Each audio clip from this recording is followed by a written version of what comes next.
Oh, what a day! What a lovely day!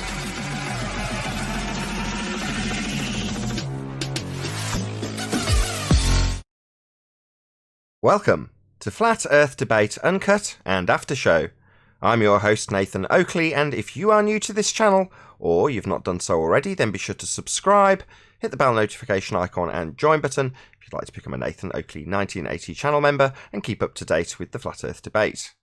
If you'd like to support the channel, there is a super chat that runs alongside each of these shows while they premiere. There's also a PayPal, Patreon and crypto link in the info box below the video. Speaking of Patreon, I'm going to do a quick shout out to all of you who do support me on Patreon, so a massive shout out, thanks and appreciation to Henrik86, Dick Earth Skeptic, theflatearthchannel.com, Chris Hillman, NA Literalist, Steve ALM, Maria Neelands, Unbelievable Productions, Blue Ridge Ranger, Rob H, Burn Fat Till My Stomach is as Flat as the Earth, Nathan Thompson, The Real Gabster, Windrider, Missouri Bear, Liam Nedrick, Dank, Erwin Jennisons, Abraham Mohammed, Dave Rakier Gafford, Naibai, Adrian Quintana, Skeptic936, Life is Short, Fireball X, Felix Hung, Texas Mike, Edwin Johnson, Kirsten Smith, Tina Baker, Alexander Main, and David Wayne Foster. So another massive thank you to all of you for supporting me on Patreon. Now we are joined by, let's have a look, a couple of people in Discord, so I'll raise the mic on them, and you can enjoy their dulcet tones while I set up for today's live show. I said, alright. It sounds like vacuum to me. Is that vacuum? Oh, yes, it is. No breaking balls today. Are you talking to Nathan there? There's only one ball breaker here right now. That was my nickname in high school football.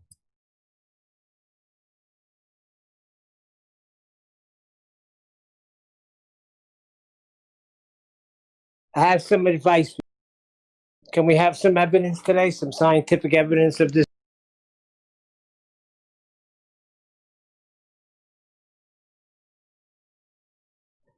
It depends. I mean, I don't think I'm asking for much. Depends how you define scientific.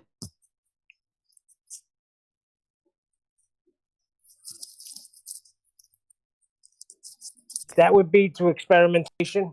Hello?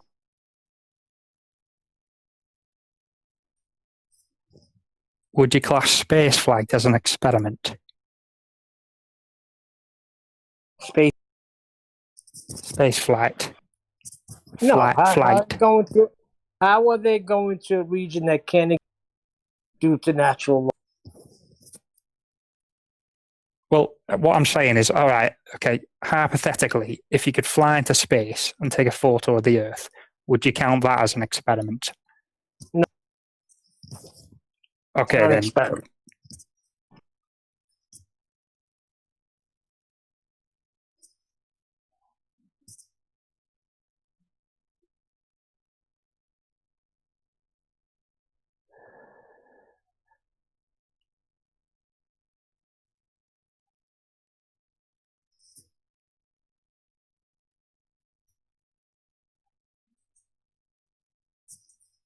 What about a weather balloon?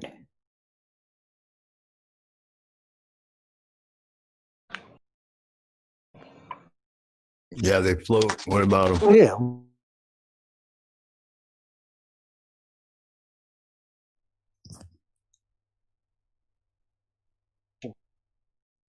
Sorry, I missed that, Neil. I think maybe either your connection's bad or mine is.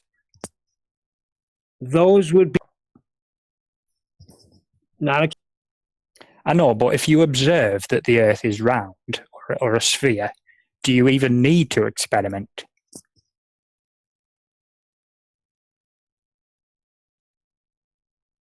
What did you say?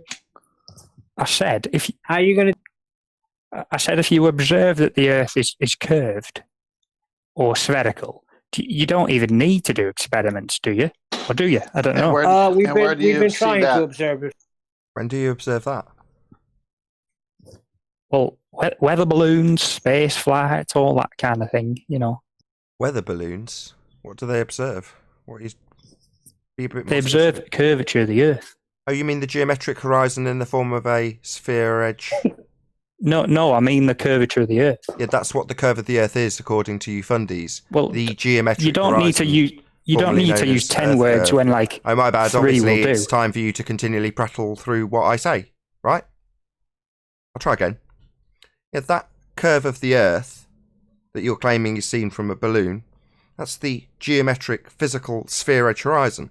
When Neil deGrasse Tyson says that stuff is flat, you can't see the Earth curve from 120,000 feet, he's referring to the horizon, the geometric sphere edge horizon. It's marked with an X labelled horizon in the geometric calculator. That's the curve that you're referring to. No, you can take an undistorted picture from a weather balloon and measure the curve. And what exactly are you measuring? The curvature of the Earth. Yeah, you keep saying that. Specifically, what is it that you're going to put your little dot on to measure? Would it be the horizon by any chance? The formerly known as the geometric horizon Earth curve we've debunked with the black swan? Would it be that by any chance that you'd be measuring, claiming to curve? Even though I've just explained that Neil deGrasse Tyson, your high priest of heliocentrism, makes it clear that you can't see that curve, that would be the horizon claimed to be curving, as a geometric physical sphere edge at 120,000 feet. But you think you can see it from a balloon. No. Number one, the horizon is not a physical sphere edge. Number two, why are you laughing through me? What's going on? I'm correcting your errors, and you're laughing through me. Sorry, I'm asking. That's subtly me saying stop laughing through me while I unwrap your nonsense. Pop yourself on mute. Vacuum is a brand name, please. Thanks. So no, we number one don't have a geometric sphere edge horizon. That's been debunked. So no, you're definitely not looking at a sphere edge from a hot air balloon. Even if you were, presupposing that the horizon... I said a weather balloon, not hot. So he's going to get kicked out. Can't you shut up? Weather balloon? I don't give a shit. You can't see a geometric sphere edge horizon, and he cannot shut up. You can't see that geometric sphere edge. It's not real. Can't be seen, can't be measured. So, no, they're not seeing that from a balloon because it can't be seen. I'd like to ask him a direct question because he's disingenuous right now. Why did Neil deGrasse Tyson say you couldn't see it from 120,000 feet? And a weather balloon, as you say, from your perspective, you can. When every weather balloon footage I've seen, I don't see it. See what? A geometric horizon? We don't have one. Right. You do, in fairness to you, 10th man, you do struggle to see it with the naked eye, but you can definitely measure it in an image, an undistorted image. But measure what? The horizon? The curvature. You're calling what the curvature exactly? What specifically are you measuring? What are you looking at in the image? Well, you take where the sky meets the Earth. That'd be a horizon then. So you're saying the horizon's Earth curve. Don't talk over me, Nathan. Yeah, so that'd be the horizon, the thing that you failed to say yes to the last 4 times I've asked you. Yeah, that would be the horizon that you've been calling Earth curve. No, we do not see the geometric sphere edge horizon formerly known as Earth curve. It cannot be seen. It cannot be measured. Fundy moron. Gonna tell me to stop talking through you, are you? No, what you claim is being measured as Earth curve cannot be seen by your own fucking rhetoric, you abject moron. Maybe laugh through the demolition of your utter nonsense, or maybe moan that I'm talking through you as you obfuscate this for the 5th time. You can't be seeing it from a balloon if it can't be seen at all and only exists in maths. That's a fallacy. Which fallacy would that be? Nervous laugh. Which fallacy would that be? Well, if you do see it, you can see it. So you're talking nonsense. See what? The horizon claimed to be Earth curve. You haven't acknowledged a single word I've said. Sorry, Nathan. Yeah. Sorry, Nathan. I was laughing too much. Yeah, well, now you can fuck off. Get out. Yeah, all you're busy doing is laughing rather than listening to how I'm absolutely raping you with your assertion that the horizon is a physical sphere edge. No, we've debunked that with the black swan. It is absolutely unequivocally not a sphere edge. We've debunked it. But you still want to say that you can see Earth curve in the form of a geometric Earth curve edge horizon? No. But we'll go around this little circle jerk with this fucking wanker laughing, won't we? Yeah? That's all you've got. Fall back on the automatic ridicule while we rip you a new one with your nonsense. You don't have a sphere edge for a horizon anymore, fundies. Now, you don't have to like it. You can still claim you can see it, even though we're simultaneously being told it cannot be seen, it cannot be measured. You can't have it both ways. You can't have the horizon be a physical geometric sphere edge until we point out how it can't be capable of geometric measurement, only for you to tell us that it can't be seen, then to claim later it's seen from a balloon. No. Geometrically untenable if it cannot be seen. And the Black Swan's made absolutely certain that you're telling us how it can't be seen. That would be the fucking Earth curve edge, formerly known as Earth curve horizons. Nah. Not gonna fly. We've debunked it. Modus tollens, bitches.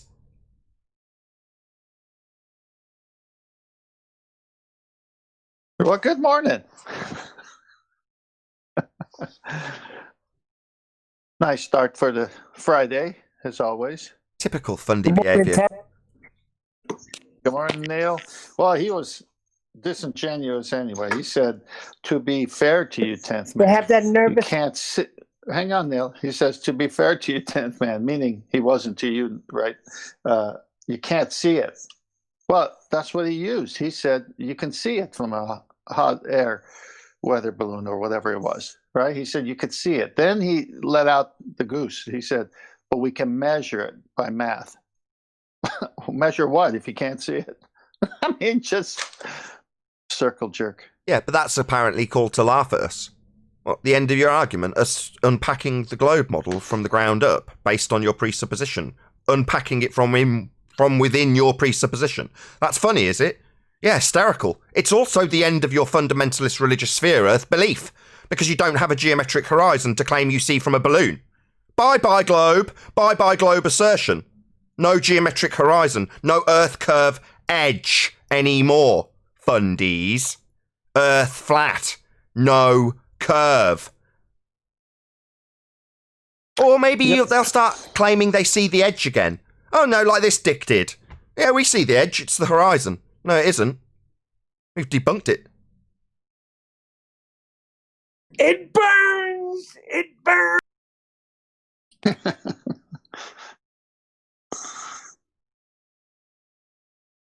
Tables are turning. Yeah, this whole totally. automatic ridicule thing, laugh at flat earthers, yeah, that's going to start changing. It's going to be more and more overtly obvious that they've got nothing left in the tank. It's like, to me, we're laughing at them now. It's amazing. Especially last night, QE went one-on-one. Guy, lemon something, not lemon. Oh my goodness, it was a train wreck from the first 10 seconds.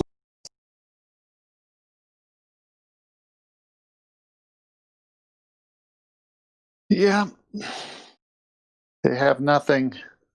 All they have is math. Why is there an echo here? I think it's just you, because He you... started with solid. Oh, I see. Okay. What's that, Neil? He started what?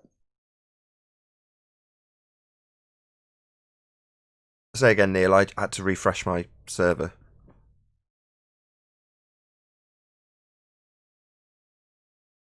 Run away. Do you think that they, I know that we would never say the Gleason's map is accurate, but wouldn't you say that it helps to see that model with the light or the sun above it, giving you the impression of seeing an Earth curve? And it's not really curved, it's just flat, and that's just how light works over a flat surface. I don't know what the sun is. I would absolutely not assert that the Gleason's map is an accurate model. I'd say the map is not the terrain, it's a reification fallacy. Other people would. Mark Sargent would. And do I berate him or belittle him for that? No. Do I accept that he utilises that as a tool to labour a point where people demand an alternative when they first come to the subject, that is? So for Mark, is it reasonable? Debatable, but I'm not going to give him a hard time over it. Let's put it that way. Well, if I would say you could do this, you do it as an experiment. Take a light source, like a light bulb, put it up next to a wall or the floor, and it would just be how light works when you go really high up in altitude. Maybe. And it's not really Earth curve, it's just the limitations of that light, just like Earth is. So the Gleason's map, if you think of the moon and the sun above it. I could give you a citation to prove what you're saying. Dr. Andrew Thomas Young, all his refraction studies were done on the plane.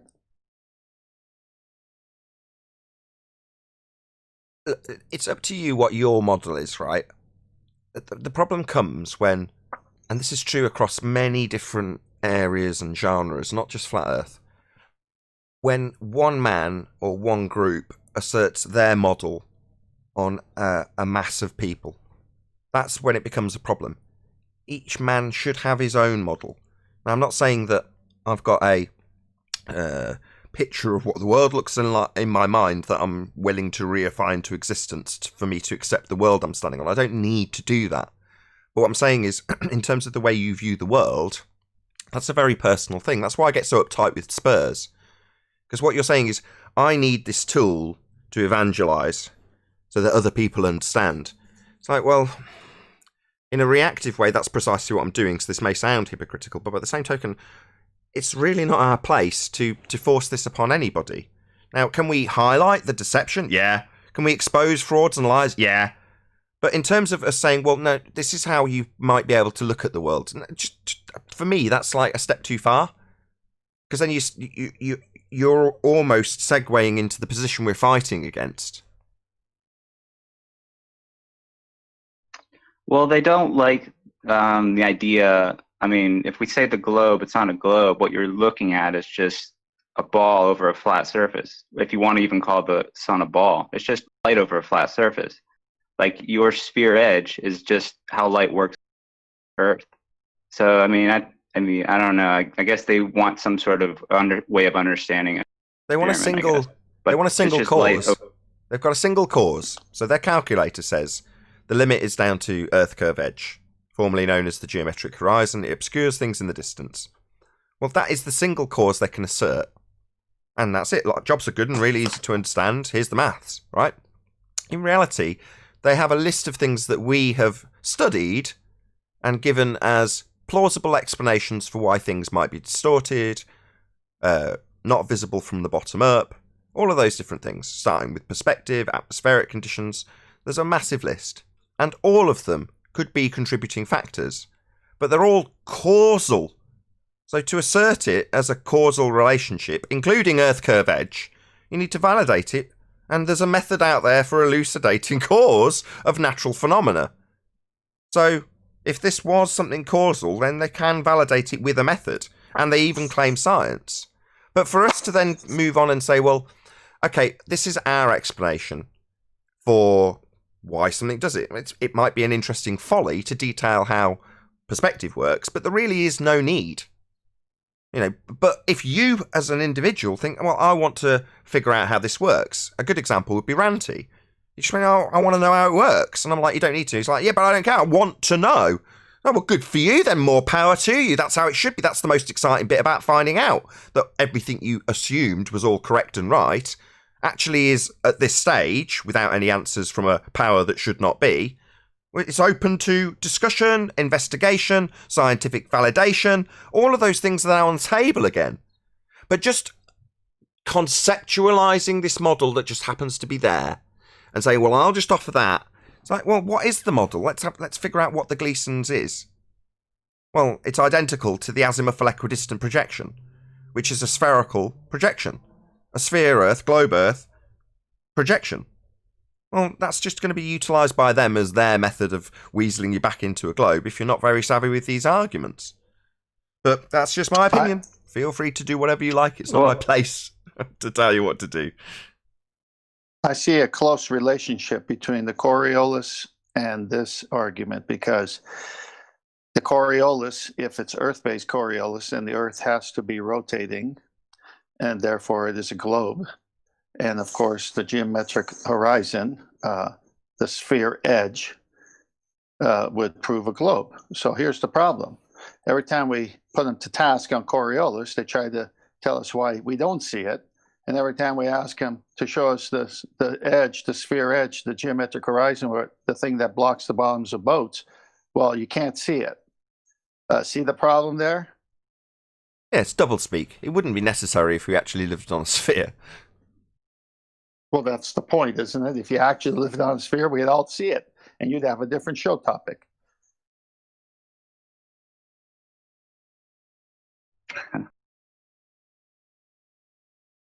No, ball game over for these guys. I mean, the guy just said it. The guy, vacuum with no name. He said to me, well, because you're 10th man, I'll tell you, you can't see it. It's a mathematical thing. To Nathan, he says you could see it. You see the little trickery. You see he's just here to light a fire and get some reactions. That's all he's here for. That's fine by me. That's why I introduced him to the conversation until he becomes unreasonable. You know, and laughing when you've been demolished is unreasonable. I know what you're doing. I mean, I could see it coming. I just go on mute and drink coffee or eat a banana or something when that happens. No, you hold them to task. You call them on their bluff and you embarrass them. And a couple of puns for vacuum with no name. All of his arguments suck, and he has no upright behavior.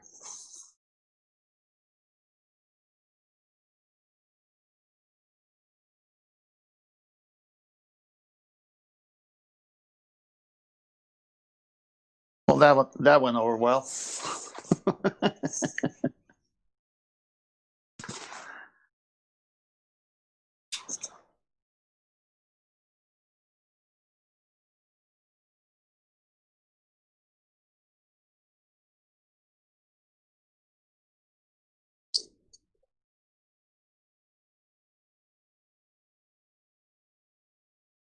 So no one wants to talk, huh?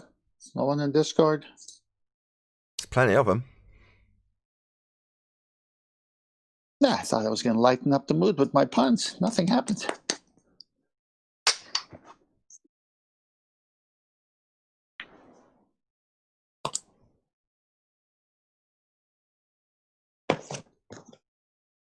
All right, well, let's see. Don't they need the geometric horizon, Nathan, to be an actual location based on observer height? Based on the radius. Point. Yeah. Yeah, so based on the radius that they give us, the geometric horizon based on the observer height would have to be an actual physical location. And then when we ask them, is it physical? Is it actual? Listen to their arguments, their so-called answers to us. And this Al-Biruni guy, he's supposed to have come within 5% of this. Did he come within 5% of this by looking at the actual, apparent, redundant, as you say, horizon that changes because of optics? Is that how he does it? No, he's just trying to measure the geometric horizon. It's just a shame that we can't see that. It can't be measured, and it only exists in maths. Right, but Brian's logic brought up a good point when he said, what if Al-Biruni went there a few hours later or a few hours earlier or on a different day? The horizon he would see would be different. So how would he say that the geometric horizon, the physical one, would be different? That shouldn't change with weather. That's the problem, isn't it?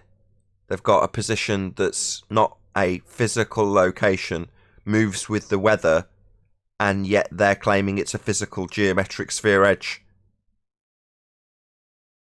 So you can't see it, but it's there. That's the transition point.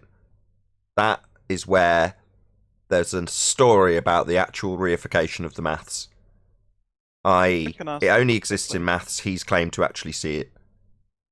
You can't. It's the same horizon we see. Whoever that is, go ahead. I could ask something very quickly. Go ahead, Mr. Super Guy. So who is claiming that the horizon is like a physical location? By which I'm assuming you mean like you can kind of get there, point to it, say I'm standing on the horizon. Who's saying that? The people who think they live on a sphere? Okay. I mean, I'm not a flat earther. I think it's. So you then, you're saying it. But I don't. That doesn't make sense, though. Yeah, you're right. It doesn't make sense, does it? Because the horizon is not a physical location that is capable of blocking boats and buildings and utilization of geometric physicality to do exactly that. Yeah. Yeah. I think that's kind of a misnomer. I think I would describe it. Yeah, you realise that your religious belief in a sphere is based on it, though, right? Misnomer. It being a physical location, like you can say, I'm standing on the horizon. Yeah, a tangent point that blocks boats and buildings in the distance. That's right, physical sphere edge. That's the tenet of your religion. It's the very thing your religion's based on. That's right. So I would describe the horizon as. I don't care how you would describe it. It's described as a physical sphere edge by the heliocentric religion. What you describe it as is irrelevant. It's described as a physical sphere edge tangent point that blocks boats and buildings, and yet that seems like a misnomer to you. Yeah, welcome to flat Earth. The horizon's not a sphere edge. So does that mean if I think the Earth is a globe, I'm somehow committed to all of that's the basis of that belief. Yeah, you're tied to it, all right. It's the very foundation of that belief. So yes, you're tied to it. Okay. Do you have a radius? Sorry. Do you have a radius for your globe? Sorry, what was that? Okay, I would prefer if I could give you some ad hoc nonsense I made up. Was that what that okay meant? Hang on, Nathan, please. Weren't you just talking about like everybody having their own model? Like if I have in an ideal world, unfortunately, most of the Western world's programmed with the idea that they're on a sphere. So while me and my idealistic outlook view of the world is that we should all just adhere to our own viewpoints, as opposed to renditions of a globe Earth rhetoric. That's what that means. Not that you should just impart your own fantasy on top of an already existing rhetoric with parameters and geometry. No, that's not what I meant by that. Nathan, can I ask him a question real quick? What causes boats to disappear from bottom up? What causes that? Because they're disappearing behind the horizon. Sorry, a moment ago that seemed a bit squirrely. What was the word you used? They're disappearing behind the horizon. No, earlier you said that seemed weird or something. I can't remember the word you used, though. Misnomer. Stop. So why would 5 minutes ago it be a misnomer to claim that the horizon's a physical sphere edge, and now you're claiming just that? I described... Sorry, I'll ask again, without the stuttering response, please. Only moments earlier, it was a misnomer to describe the horizon as a physical sphere edge. Now you've described it as precisely that. So... That's not what I'm doing. That is what you're doing. You've just been asked what blocks boats and buildings, and you said the horizon, the sphere edge, Earth curve. A misnomer, according to you, only 5 minutes ago. That is what you're saying. Don't sigh. Don't lie either. That is precisely what you said. Look, do you want me to answer the question? Do you want an answer? What, by asking you something that you've obfuscated, sighed, and then lied about? Yeah, no shit, I want an answer. Why would it be something that seems like a misnomer 5 minutes ago, and yet very specifically what you're claiming right now? So perhaps I can elaborate on why I think it's a misnomer to characterize the horizon as like a physical location that... What, like you've just done and claimed it blocks boats and buildings? Maybe you should clarify the complete nonsense you've just asserted. Yeah, feel free to tell us how wrong the statement you made 25 seconds ago is. I'd be happy to clarify if you'd give me the time. So I'd rather you retract your statement that it's blocking boats and buildings before you go on to detail how that's a bit of a misnomer, given that you've said it blocks boats and buildings. So you're going to retract that nonsense? And if you give me the time, I'd be happy to explain why I don't think there's a contradiction. You don't think there's a contradiction with something that can't be seen, can't be measured, is not physical, only exists in maths, simultaneously being physical and blocking buildings? You don't think there's a contradiction there? I'm not sure I'd agree with the way you characterize it. On the but question. no. There's a physical geometric sphere edge horizon, formerly known as Earth curve, a tangent point marked with an X labelled horizon in Earth curve geometry. It is claimed to physically block things. Now, it's also denied that it's even capable of being seen or measured, and it only exists in maths. According to you, it's a misnomer to describe it as a physical location, yet you're now going to justify how you believe that my description of this glaring contradiction is what, somehow an incorrect description of something being both not capable of being seen and physical, capable of blocking things. No, that is just a glaring contradiction, Mr. Super Guy. Okay. Not okay. The basis of most of the Western world's belief in a sphere that's totally untenable, or, as per your words, a misnomer, because we don't have a physical horizon. So, all right, let's So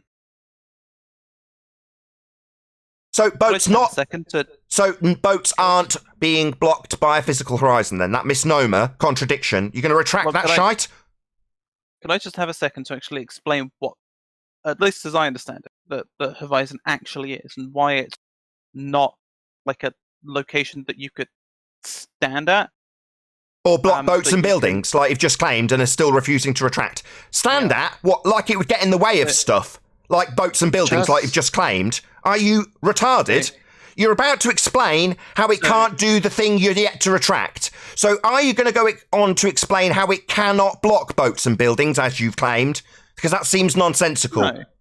Well, that's what you've said you want to do. Well, maybe if you actually, Maybe if I stop teabagging you with this contradiction over and over again, that you're going to explain how it's not physical, yet you're reluctant to retract your claim it blocks stuff. That would be physically blocking things. Not a contradiction, maybe. Maybe give you a chance to, stop getting teabagged by me. No, mate, I really enjoy grabbing retards like you by their short hairs and pointing out over and over again how they've contradicted themselves within about 3 minutes of conversation with them. It can't both be physical and have you now go on to detail how it's not physical if it's physically blocking stuff. Is it really time for me to start slowing this down with really drawn out words for the contradiction that you're not accepting? Completely agree on this, but I think maybe if you give me a moment, we can come to at least some kind of... Why do you keep asking for a moment every time you've got a chance to speak? It's a contradiction, a glaring one. Well, you've spent the last few minutes just kind of shouting at me, calling me a retard. Yeah, but that's because you've decided to tell Paul that the physical horizon you said was a misnomer to describe as physical, physically blocks boats and buildings! I'm gonna fucking tell you off for that, you complete retard! And if you don't like it, don't tell me that you're gonna go on to justify why we can't fucking describe it as physical when you've also said it physically blocks things! I mean, I think it's quite funny, more than I don't like it. But, it's time to laugh at the flat earther who's shown you to be contradictory in your statements, is it? No, I... No, that was very high-pitched. I'm telling you off. You've come here with a glaring contradiction. Now, what's happening is I'm telling you off. Is that okay?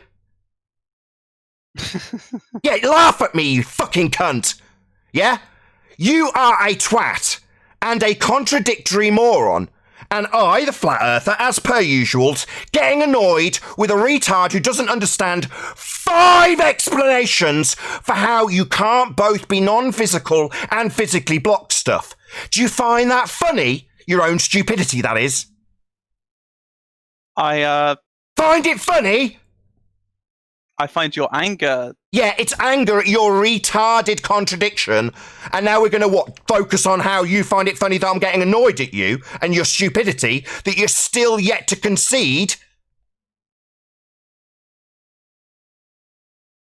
I mean... Yeah, you haven't got a fucking word to say. I am telling you off for your contradiction. But you think it's high-pitched response and ha ha ha. No, it's me tearing you a strip and then telling you off for your nonsense. Do you get it? My dude, would you... Don't call me dude. Call me sir. Oh, wise one. Yeah, you're damn right I am. Oh, wise one who recognises contradictions. That's what you personally will refer to me as. Oh, wise one who recognises glaring contradictions. That's how you will address me from here on in. Oh, wise one who tells me off. Who recognises glaring contradictions, points them out while the person laughs. Oh, wise one. I can't do it. Yeah. I know you can't, because you've got not 1 ounce of humility. You're like every pathetic fuck who comes here. Look, Nathan, do you want... Don't tell me to look, Nathan. I'm telling you off, retard. You came here with a glaring contradiction. Now we've gone round and round and round with you moaning and with high pitch and laughter. We're at that stage again. You have declared, because you're a moron, that something needs justifying. And what's that needs justifying? How we can't claim the horizon's physical. Yet you've told Paul it physically blocks boats and buildings. That makes you a clown. Now maybe you'd like to laugh at that, clown. Laugh for me now, clown. Nathan... You don't seem to be laughing. Nathan, laugh! I would... Yeah, you're not laughing very hard anymore, are you, Globehead? Because this isn't very funny, is it? Me telling you off? Really labouring how stupid you are? And then shouting at you with total justification. It's not much fun, is it? I'm stuttering like somebody getting told off. I stutter and... Yeah, you stutter because you're being demonstrated to be a clown by a flat earther who's now telling you off. I stutter all the time, Nathan. Yeah, I would expect that to be the case based on your performance here. I would expect many people tell you off for your stupidity.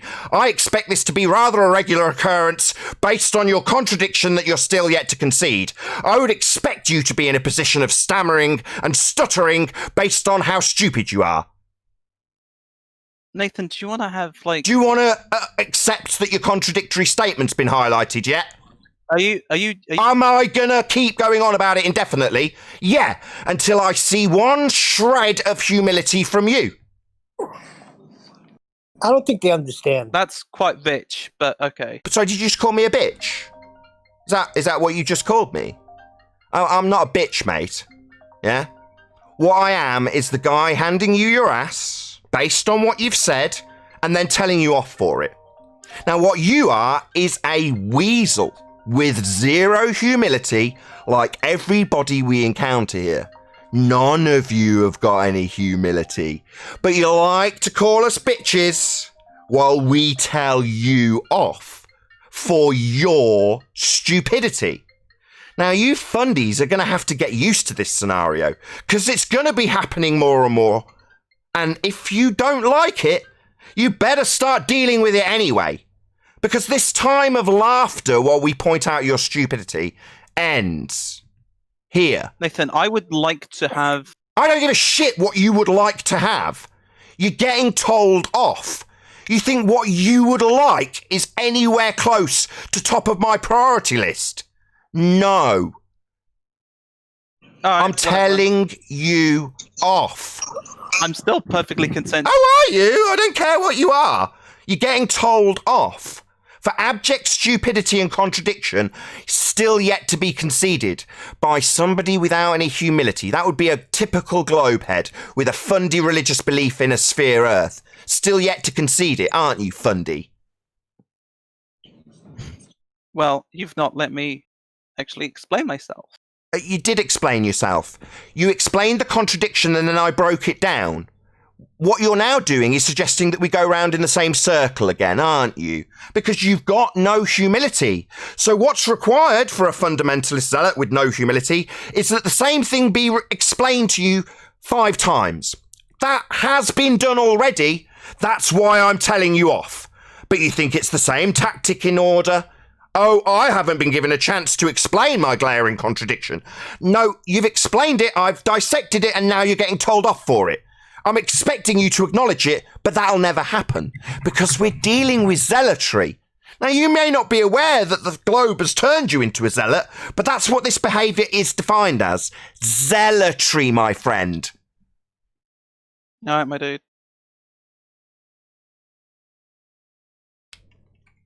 So still no acknowledgement of your Nathan? glaring contradiction? Why don't you just acknowledge it? Because he's a Nathan, fundamentalist did you ever religious zealot. define what He the can't. horizon was? He can't acknowledge it. He's a fundamentalist religious zealot. See, there he is again laughing at us, right? He's a fundamentalist religious zealot. He cannot under any circumstances acknowledge his contradiction.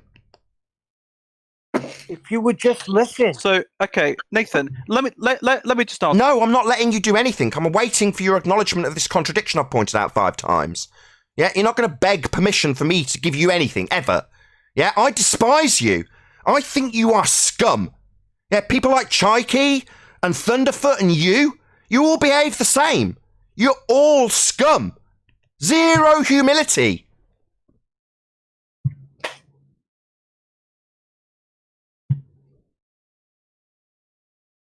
I mean, I'm perfectly happy to sit here for as long as you're. So sit there and shut up. That's what you can do, brain dead moron.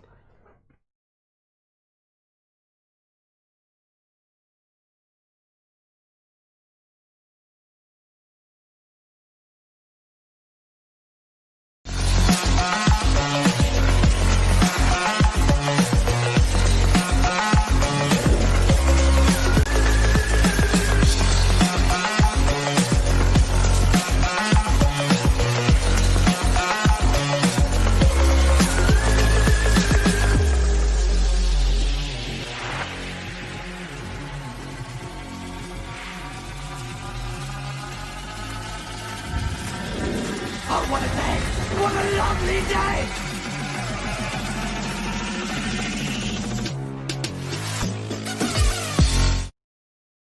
Welcome to Flat Earth Debate Live.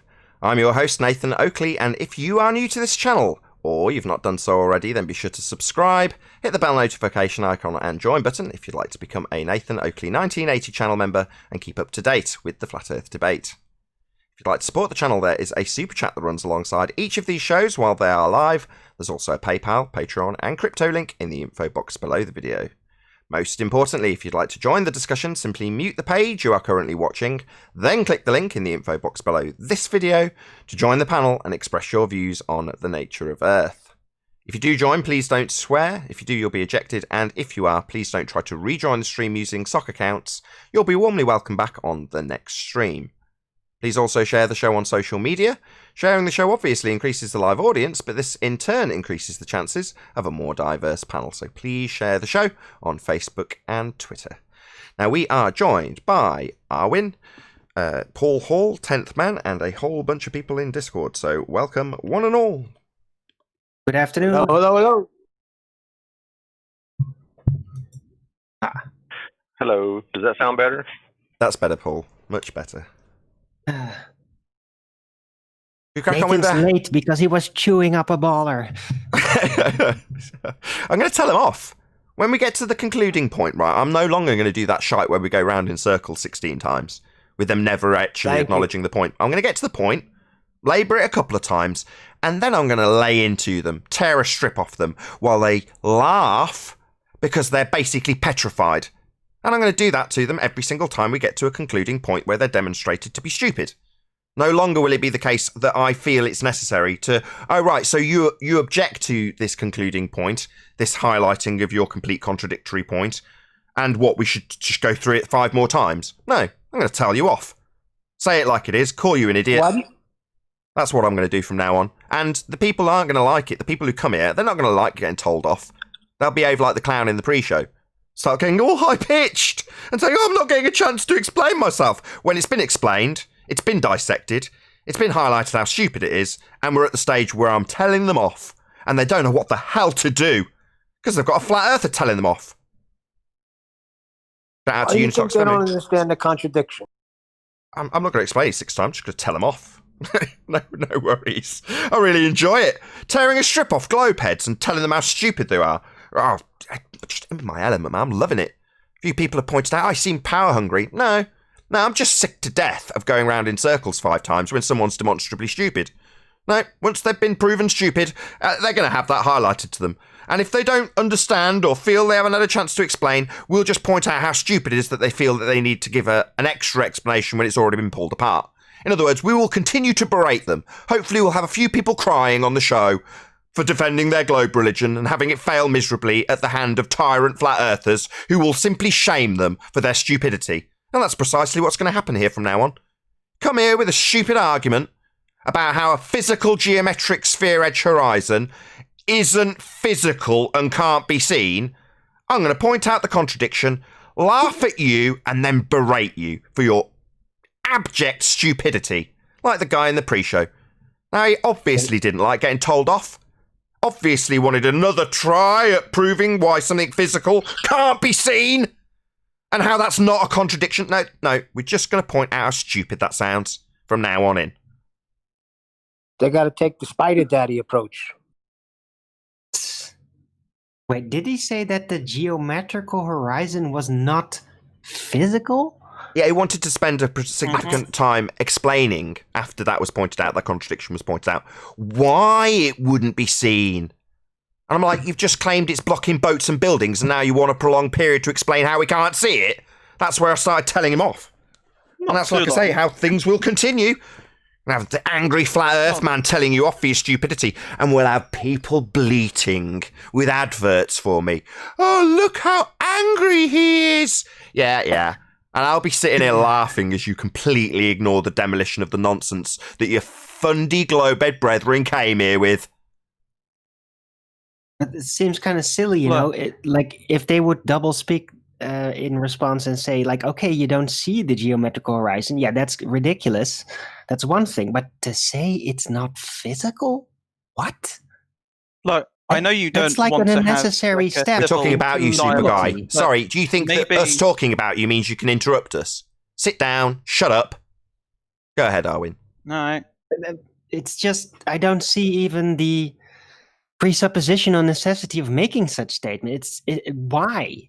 You know, you can't see it, all right? That kind of fixes it sort of temporary. Yeah, you still have to figure it out and it won't work because of refraction and horizons. And yeah, the horizon doesn't displace because of refraction in relation to the horizon. That can't happen and all that. So you're already in big trouble. But to say a geometrical horizon is not physical, that's just... Do you live as a digital program in a digital realm or something? You might have to explain the contradiction in terms. He struggles with contradictions, Arwin, so you're going to have to labour how that's a contradiction in terms to him, because he's not just going to get it by you saying how stupid it is to assert that something that's geometric isn't physical. And the absurdity. Nathan, look, I know you don't want to have like a civil... Oh, you know what I want, do you? Sorry, you're about to start your statement by telling me that you know what I want. No, don't divine... Excuse me, shut up! You're not going to divine my thoughts with your crystal ball. Not only have you demonstrated yourself so stupid that I'm about to tell you off once, now I'm having to tell you for the second time to sit down and shut up. Are you not hearing me? This is the second time I've told you to shut up and sit down. What aren't you hearing? We don't want you interrupting our conversation about you. Yeah, with more nonsense. That means sit down, shut up. If we address you, we will say your name. You will know if we are talking to you. From this point, your privileges in terms of just interjecting ended with your contradiction that I had to point out 5 times in the pre-show and then tell you off while you sniggered, justified your stuttering and stammering, and went all high-pitched. Now you will sit down and shut up while Arwin explains how what you have just said is also a glaring contradiction in terms. You understand? Rhetorical. Don't reply. Go ahead, Arwin. Okay, right. So the sphere Earth, presupposed, is a literal ball. That's the claim, right? So a literal ball means a physical ball, and they love to compare it by like a ball you can put in your hand. That's also a physical ball. So a geometrical horizon is a side effect of geometry and of a physical literal ball. So to claim that a geometrical horizon is not physical is so absurd because it's all about the physical sphere. So how can you then say it's not physical, like you're tapping into some virtual reality instead of trying to describe the physical reality? What is this? It's nonsense. I can't make sense of it. You can't, because it's nonsense. To be a physical geometric sphere edge horizon, it's got to be physical. And their claim is we have a physical sphere beneath our feet. And as Arwin correctly identifies, that would leave you with a physical sphere edge. It's kind of ipso facto, that's what you'd have if we were on a sphere. Not, well, we'll justify why we don't see it, like we justify why we don't have Coriolis effect. No, it must be there if we're on a sphere. A consequence of having geometry, as you claim, proves the sphere. It's just been undone by us. Right. Right, let's move on with housekeeping. Any evidence of Earth turn? Axial rotation? No Coriolis. Right. Ask Mr. Super Guy.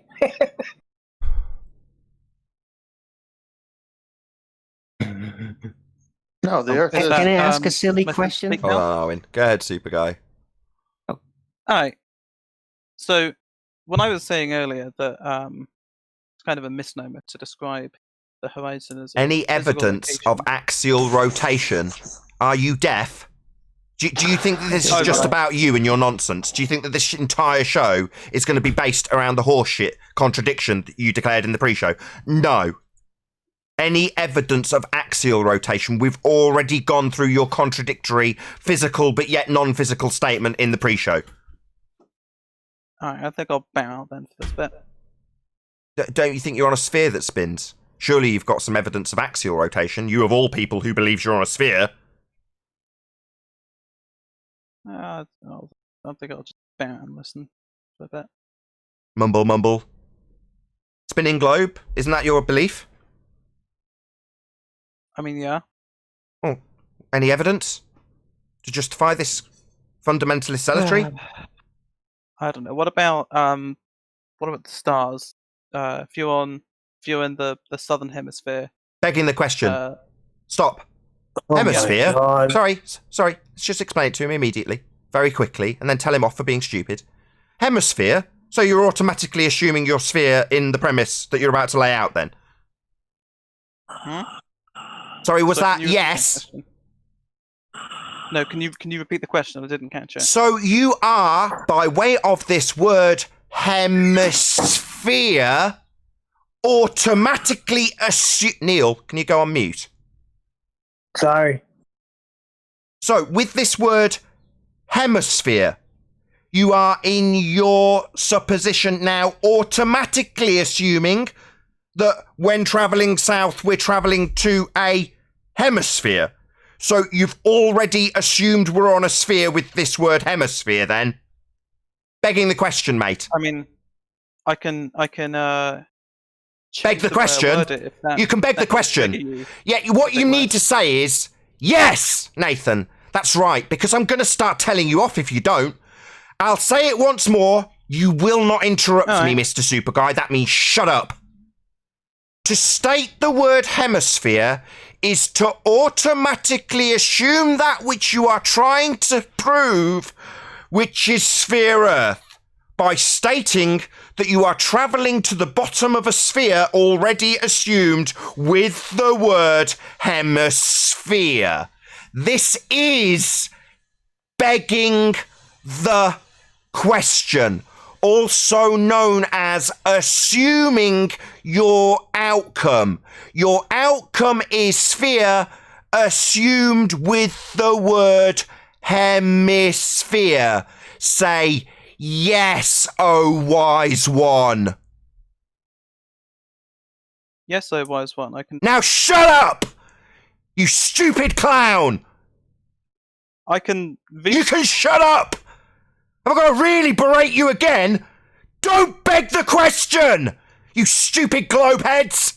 How many times have I got to tear a strip off another fundy retard for automatically assuming the very thing he's trying to prove? Hemisphere begs the question, moron. Now sit down and shut up with your fallacious reasoning. Or maybe laugh. Do you want to have a laugh? Is this funny? Your fallacious reasoning. Go on, have a good laugh. Why aren't you laughing? Okay. Look. Not okay. I thought this was funny. I'm being told all the time how funny flat earthers are. So why in unholy fuck aren't you laughing? Yeah, you sigh while I tear the second strip of the day off you, you globehead retard, with your begging the question fallacy, assuming the very thing you're trying to prove here, and all you can do is sigh. Not so funny though, is it? Don't seem to be laughing at me while I call you a retard for your fallacious reasoning and you're begging the question. Doesn't seem so funny anymore now, does it, Mr. Super Guy? I can change the wording if it... You could laugh about it like I'm telling you to, because I'm being told how funny this is. Is it not funny? Do you want to answer my question? What was the question again? Why have you begged the question? Assume the very premise you're trying to prove. Are you deaf as well as retarded? Can't you keep up with the question? Do you know where you are, Mr. Super Guy? Yeah. I think he said he could change his wording. So maybe you should try that. Oh, let's see this happen. Yeah. Let's see him prove Earth a sphere without assuming Earth's a sphere. Oh, this will be priceless. Yeah, so the stars that you see in the sky are distinctively different if you're in the very north versus if you're in the very south. And when I say north and south, like, that could be whether you're in the middle of like the flat Earth or whether you're like on the outside of the flat Earth. I'm not making any assumptions. So all of this is going to be proving flat Earth then. Okay. Sorry. So just a quick question, a bit of clarity. You've just explained that all of this is taking place on a flat plane. So this is going to be proving flat Earth then. No, I said it's not making assumptions about the shape of the Earth. Well, what assumption do you need to make when all of the mathematics start with the flat plane and then the only alteration to that would be inserting... Okay, my bad. My bad. Oh, my bad. Middle of a sentence. This fuckwit retard who begs the question thinks it's time to talk. Do you need telling off again, Mr. Super Guy? No, you're not talking. I am. You understand that, right? That's a question. Sorry? Yeah, you better be. Shut up when I'm talking. I've actually forgotten what the fuck we were talking about now. He was trying to rephrase how his proof for the Earth being a globe without presupposing it. Yeah, it is very difficult, Nathan. Yeah. You were going to prove the Earth's a sphere without presupposing it, and then you detailed how you're not making any assumptions, but North is on a flat plane, right? I'm really curious to see what you try. the stars that you see in the sky in the very south versus the very north are distinctively different, and if you're in different part of the south, it's going to look, very similar, right? So, like if you're in if you're in one part of the South Pole versus like another part of the South Pole. Sorry, pole. Do you mean pole? What's this word pole? Pole could mean the pole on a sphere, or sorry, so you are going to beg the question then? So let me get it straight. We're going to have a false dichotomy with a sphere or a flat earth, and it could mean sphere. So it could be that you're begging the question again then? No, I'm using... Sorry, no! Excuse me, clown. I think you mean yes. Could be on a sphere is begging the question, you stupid moron. Laugh. Do you want to laugh? Hello? Do you want to laugh? As a generic term, Sorry, it sounds like you're laughing. I am. Yeah, that's because you're being demolished. It's a fear-induced laugh. Yeah? I absolutely assure you, my friend, I'll slow it right down if I need to. When you say pole and then detail very specifically that it could mean on a sphere, that's definitely you begging the question. That's not... Yeah, laugh it up. Yeah, I love those fear-induced laughs. Yeah. You don't seem to be laughing at me, though, do you? What's actually happening is you're laughing at me highlighting now for the third time that when you say could mean on a sphere, that's very much you begging the question like a complete moron with fallacious reasoning at the heart of every single example that's claimed to not beg the question. So you've very much needed to beg the question then. When I try... Beg the question, yeah. When you beg the question, you're going to acknowledge this, or is this going to be another 5-time go-around when you don't acknowledge the very fallacious reasoning I'm now shouting at you that you've used? You begged the question, moron, and now I'm telling you off again for begging the question, assuming the sphere that you're trying to prove. And let me guess, he's rumpusing the Discord server while I'm telling him this. Is he Discord rumpusing while I'm telling him off? Is he Discord rumpusing, Neil? Explain to him why he's... Hold on, Arwen, you're not helping. Arwen, you're not helping. Neil, is he Discord rumpusing rather than letting me tell him off? I thought Rumpus was here. That's what it sounded like. It seems, Mr. Super Guy, rather than tolerating being told off for your stupidity, you're talking continually so the Discord server can't hear me telling you off. Now, what you're going to do is you're going to have two options.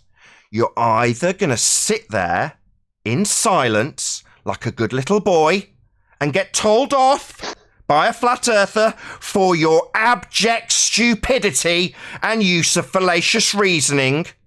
Yeah, or you can toddle off like a little coward bitch and not subject yourself to me pointing out your use of fallacious reasoning despite your confidence that you could prove Earth a sphere without begging the question, which is precisely what you've just done by your statement, could be on a sphere. That's the assumption. Oh, right, he can't tolerate it. You've got no humility, Mr. Super Guy. It seems you can't tolerate being corrected. How familiar is this situation where we've got a globe head who's wrong and they just simply cannot tolerate having their error corrected? They've got to talk while their error's being corrected because they don't have any humility. They can't possibly tolerate me actually getting to the end of my statement that saying could be on an assumed sphere would be begging the question, you moron. Now we're at the stage that I've highlighted it. Now I'm going to tell you off for it. Me, the flat earther, the one with decent logic, the one that can spot a fallacy by a moron globehead who's attempting to prove the Earth a sphere without, very specifically, detailed as doing it without begging the question, but yet in the middle of his actual example says, this could be happening on a sphere. The very textbook definition of assuming is outcome. So what have you got to say for yourself? Mr. Fallacious Reasoning begging the question, globe-believing fundamentalist zealot who can't shut up when he's getting told off? What have you got to say for yourself, clown boy? You may speak. I'm sorry, did you say something? Oh, the arrogance. Yeah. Way to demonstrate to my audience your total lack of humility. So, put your fingers in the ears, don't listen to getting told off. La la la, you can't tell me off. Yeah, what an epic demonstration of an abject coward's total lack of humility. I couldn't have asked for more. Your timing is impeccable. Did I say something? Yeah. I detailed your fallacious reasoning and told you off for it. Couldn't you tolerate the correction? What a coward. You're a coward. You hear me? Don't seem to have much to say anymore. Certainly not laughing. You seem to be sticking your fingers in your ears. Far from laughter, can't even listen to me. Yeah, it must be painful. I'd stick my fingers in my ears too if I was getting this kind of berating from a flat earther. Yeah, it'd be a struggle for me too. I'd go la la la. I hope the audience is enjoying this little tongue lashing I'm giving out to these globe heads. Long may it continue. Not many laughs in our direction. A few nervous sniggers though, eh? I wonder why people laugh at flat earthers. Well, I think I've got the answer. It's because we absolutely terrify them. I'm not begging the question. Yeah, that's why people laugh at flat earthers. Yeah? Like, it's been demonstrated with this clown show that's about to interrupt me. Right, clown show? Time for an interruption, right, clown show? Middle of a sentence. Haven't given you permission to speak, clown show. Yeah? Oh, has he run away? Bye-bye, clown show. He should just give up. I would too. Got another person. He didn't really have an argument. I don't know why he he's gave him a lot of chance there, Nathan. Good. Didn't deserve it. All I need to hear is someone tell me that something that's going to be physically blocking boats needs to justify a justification for why we can't see it and it is not physical. At which point he deserves being told off. Right. Well, I did miss the first half hour of the show, of course. Yeah, that's true. Fair enough. That's what I was about to say to you, My bad. Arwen. You missed the beginning If part you just where came you in. had a chance. Why is there so many people speaking here? It's exciting. My goodness. All right, look. It was very simple. Nathan and I were talking about the geometric horizon being physical or not. This guy popped in. And he said one thing and then later said the exact opposite. Nathan asked him to concede that he doublespoke. He would not concede that he doublespoke and wanted to continue doublespeaking. Nathan wouldn't let him. That led to 3 points. First, the horizon doublespeak. Second, the begging the question of the sphere. And third, when he said he wouldn't do it anymore, he brought the South Pole in and begged it again. So all Nathan was looking for was him to self-correct himself before moving on, and he would not show the humility to move on. So as hard as it was to see the guy get taken to the woodshed, he deserved it. So there's been a turn of events. Well, I wanted to trim him first a little, like a bonsai bone before he just cut it down. Fair enough. So there's been a turn of events with Thunderf00t. Some of his fans have been sending me a video of him humiliating a guy who made a fake DMCA claim against him, copyright claim for presumably fair use material. I can imagine the circumstances without even investigating it. But Thunderf00t saw to it to gain the humility required when making an error like that. Now, based on him seeking that humility, I'm now going to do the same. So based on his declaration that solid, bonded, bouncy balls are analogous to unbonded gas, a glaring error, I'm going to demand his retraction for that. I want a snivelling apology to all the flat earthers he stereotyped too, and I'm going to be demanding it until I get it, because he is absolutely wrong at a fundamental level, and he's deceived, I said 100,000, almost 1 million people with his lies and fraud to sell his religion. And I'm going to be highlighting it indefinitely. I'm going to get a snivelling retraction out of this clown pseudo-scientist Thunderf00t.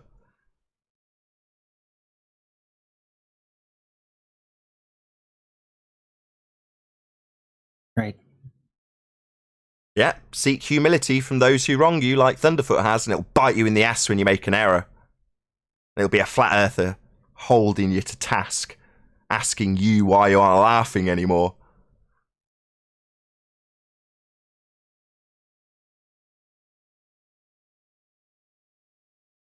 I do like these calm moments. Yeah, no axial rotation of the Earth-based road. Thank you.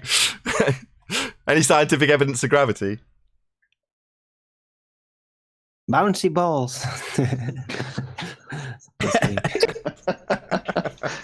Solid gas bouncy balls? Really? Tell me more. Do I need a bit of imagination? Probably, yeah. Yeah, you I bet I don't even do. get it. I don't even get it, so. Any single viable hypothesis from any of the fields of astronomy, cosmology, or astrophysics? Nope. Their field of work could only observe something, but they can manipulate the independent variable to test it. Here we go, Arwin. Any evidence of the distance to the sun?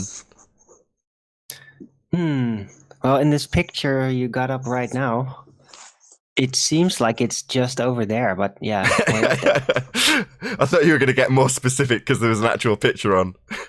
Right. There. Well, let's just say it's actually in your eyeball, or in this case, in the display of the picture of the original photograph. Because I don't think the sun is anywhere. It's just a side effect of the daylight when you look into it. Just do a quick shout out because I didn't do it earlier. I did say thanks, but shout out to Unitox Femu. Hold on. Paul, can you just check your mic? Yeah, I was trying. Mike, okay, I got it back now. Is everything okay? Can you hear Perfect. Shout out to Unitox. Yeah, perfect. Shout out to Unitox Femu. If I contradicted myself, I want to explain, says Unitox Femu. Thanks for the super chat. Any evidence that you can have gas pressure without the necessary antecedent of a container to press upon? That's it. Gradient. No. Either the universe is very small in order for us to have a logical gradient that we see, right? Or universe is vast and all filled with similar amounts of gas pressure that we experience over here.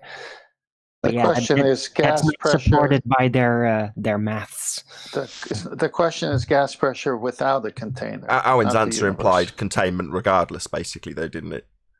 Well, if space would be infinite, then it would have to be filled with infinite amount of air. Right.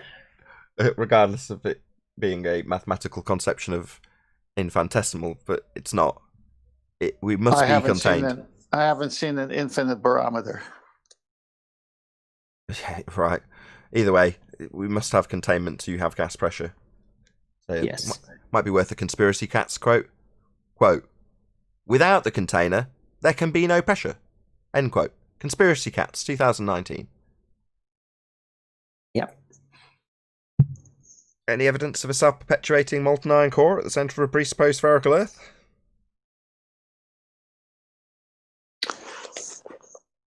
Nope. No, very little about that. What else have we had? Or not had? Well, we missed any? didn't do the first one because we were talking about it from the pre-show. I count that as... I can verbalise the question. Any evidence of a physical geometric sphere edge horizon formerly known as Earth curvature? Not from a weather balloon. Not ever. We don't see the geometric horizon. Well, maybe a non-physical sphere edge curve. That sounds a bit of a contradiction in terms, Alwyn, but sure. Well, I have a question that I was going to try to bring up, but my mic was giving me all kinds of crap. Go ahead. How does something non-physical block something from the bottom up? It doesn't. It's a contradiction in terms.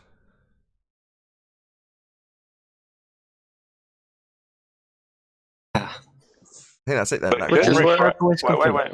Hang on a second, though. Isn't there an effect in refraction called sinking? And wouldn't that start to cause things to sink or disappear from bottom up? Depends on how you reify the thing that you claim it's sinking behind. If you turn the horizon into a physical sphere edge, then we're back to the same conclusion. That which cannot be seen, measured, or in existence in physicality cannot simultaneously be blocking something. If, however, you say it's an optical effect because X is happening in the atmosphere, well, maybe. Maybe it can be demonstrated on a flat plane by Andrew Thomas Young. But, I mean, ultimately speaking, it's not reifying the sphere-edge horizon into the sphere-edge horizon, is it? So it might be relevant if you're just on an investigatory path. It seems moot in regards to whether or not we've got a physical geometric sphere-edge for a horizon. But that's me. I always want to stay on topic, Paul. Well, let me help Paul here with sinking is the opposite of looming. In sinking, stationary objects that are normally seen above the horizon appear to be lowered or may even disappear below the horizon. Looming is the most noticeable, most often observed of these refraction phenomena. It is abnormally large refraction of the object that increases the apparent elevation of the distant objects and sometimes allows an observer to see objects that are located below the horizon under normal condition. Yeah. So guess what? Oh, go ahead. Well, I was just going to say below. Well, that statement is begging the question in itself. So the word below implies a physical geometric sphere edge horizon for the item to be below. Yes. So all of their refraction arguments have to do with objects in relationship to a supposed geometrical physical horizon edge. It's not the horizon that's looming or sinking. It's objects either sinking below this supposed edge or above the supposed edge. Yeah, so you're going to need an edge. And we've debunked it with the black swan. You don't have an edge anymore, right? We do not see the geometric horizon. Yeah, you need it, though. You definitely need an edge for geometry. Well, it gets better because they double down and say where this measurement is based on.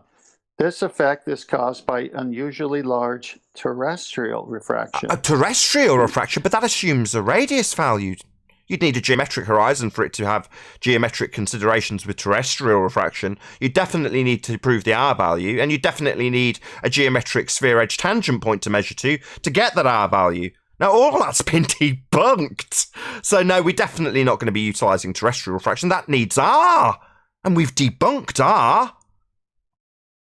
And both globe proofs that would presume or be able to measure it have refraction involved, right? Like the sun at the solstice over a refracted horizon, and Alberuni, which is looking at a refracted horizon. So refraction's in both, right? Yeah, it's part of how R died. Such a shame.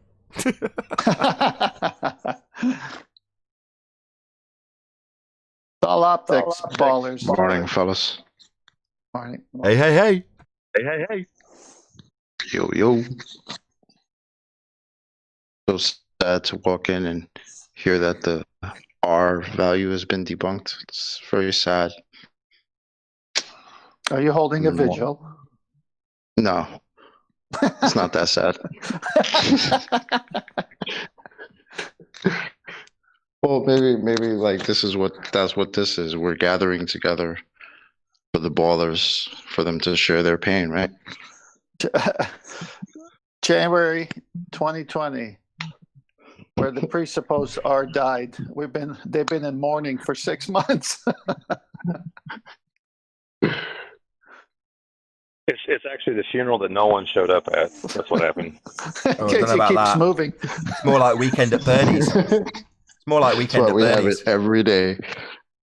Say it's the funeral people didn't turn up for. It's more like Weekend at Bernie's with them dragging around the corpse. Hey, look, it's still alive.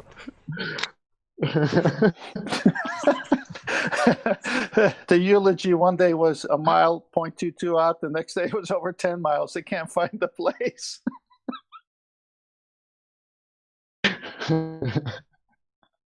Yeah, it's Weekend at Bernie's for the Globe, but because they're refusing to book the funeral. They'd rather carry the corpse around. Oh gosh, good one. It'll just be buried in a mass grave with all the other heliocentric proofs. Now they're just gonna mummify it. can't get put in. a hold of the symmetry of it anymore. For all we know, it's come out of cold storage and it'll go back in. So in other words, 2 or 3 generations down the line, they'll just bring it out of cold storage again, and 5 generations from now, we'll just we always knew we were on a sphere. Just dig it out, dust it off. Oh yeah, didn't we have that heliocentric bullshit? Yeah, we'll just wheel that out again. You're probably right, Nathan. So, isn't there a TV show called Cold Case or something? Oh, There's a couple of them. yeah. Unsolved mysteries. Where did the R go? I've always thought that since Flat Earth, and thinking back on 1984, where he's torturing the guy and he's like, "Do you not think it's beyond our mathematicians to make the stars far or close?" Yeah, great line to slip in there, huh? Yeah. Well, that's all they got is math. That's all they've got. He said mathematicians, right? Yeah. Yeah. And physicality assumption bias. They always lean on that. Certainly with heliocentrism, yeah.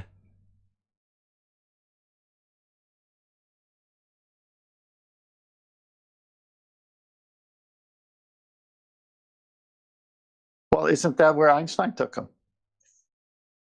In terms of the physicality of it all, no, I don't think that was No, Einstein. conception, imaginary. Oh yeah, well he took it out of the ever capable of being debunked in the real world and into the conceptual, never to be debunked, because the maths will always be the abstraction that it is. It'll, the maths can be claimed to work, and if you've got a limitation, like with the 2-body problem, well, you can just say one. Well, that's why we only use one. That's how it works in the maths. Well, you just use one. Can't solve for more than one mass. Well, yeah, just use one then. That's the kind of answer you'd get. Yeah. Don't worry about all the other ones we see out there. No. just use one. It'll work. Don't worry. Or if you want to calculate for one of those other ones out there, just calculate for that one. Because that's what it's good for. Just work within the parameters of the maths. Maths has got parameters. What's your problem? Well, in this imaginary conceptual world of theirs, they've got dark matter, they've got all these things, and all we're asking them is to show us a physical R.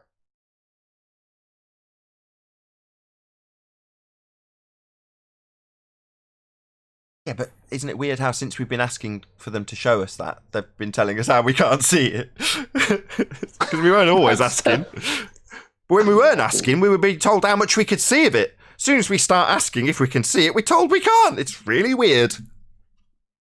Look, this is Earth curve. Look at this picture. It's the same thing as when we started asking, where's the science? Remember, science proves the globe. Okay, Globers, where is your science? Where are we today? Science doesn't prove things. Yeah, because they had pseudoscience the whole time, and their pseudoscience absolutely proves nothing. Science definitely proves stuff. Quick shout out to flatearthchannel.com. It's one of my patrons. Thank you very much indeed for the super chat. When do you think the government will admit the Earth is flat? Never. How do you think the people will react? They won't. As it will prove they were in on it, I think is what he's trying to say. I can't see it at the end of the screen. No, it won't. They weren't in on it. The people who perpetrate this lie, in my opinion, flatearthchannel.com, is us. We are the perpetrators of this deception. There is no they to hold to account. Now, what do I mean by that? Well, they tell us. We give examples all the time of how Andrew Thomas Young, as he's the one we've talked about today, explains how you need to take geometrical considerations. Now, it's subtle, and it might slip you by, but they're admitting it. They tell you, the most obvious one is actually far more glaring.